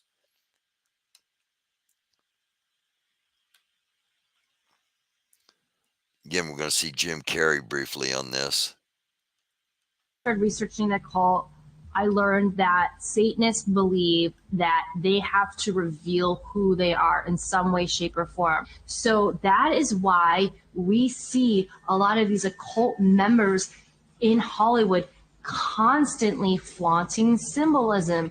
We see the pyramid, the Illuminati pyramid a lot. We see the evil one eye constantly. It's always on the cover of magazines. We see these are supposed to be the 666 devil symbols. We constantly see those symbols. We also see pedophile symbols, the swirl or the triangle within a triangle. I guarantee this wasn't his first. And we also see a lot of these members of the cult go on their social media and they talk about raping children. They talk about worshiping Satan. And people write it off as a joke, but they're not joking. Started researching the cult, I learned that Satanists believe. I've heard that multiple times, multiple sources, that the belief is in a karma-like existence, and they will be held accountable for getting rid of 87% of mankind unless they tell us in advance it's going to happen. That way, in their eyes, we allowed it to happen. You know, we allowed it to happen. And if we're not careful, we might allow it to happen. Tyson's Food Incorporated has announced that it has reached an agreement for a twofold investment with Protix, an insect ingredients company. The investment is intended to support the growth of the emerging insect ingredient industry and expand the use of insect ingredient solutions.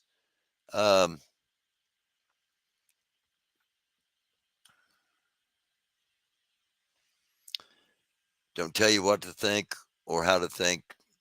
We just give you things to think about. Giving you quite a few tonight. So go back and watch it over again if you need to, and Google some of the stuff, or DuckDuckGoose or whatever it is that you happen to use as your searchers. A lot of stuff going on that, you know, Jim Carrey said they want us distracted so we don't see what's really going on. That's what we try to do. I try to see what's really going on. And limit the distractions. I know that sounds weird, but that's what I am, I guess. So, thank you all, if you're all still here.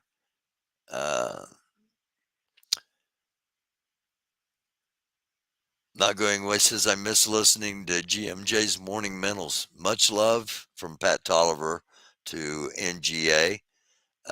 Black Eyed Peas and Tammy Davis. So, hey, thank you all. Thank you all for hanging out throughout this. And if you're watching this on your time, so to speak, at your convenience, thank you as well. Tomorrow night, 9 p.m., Chris will be here. It will be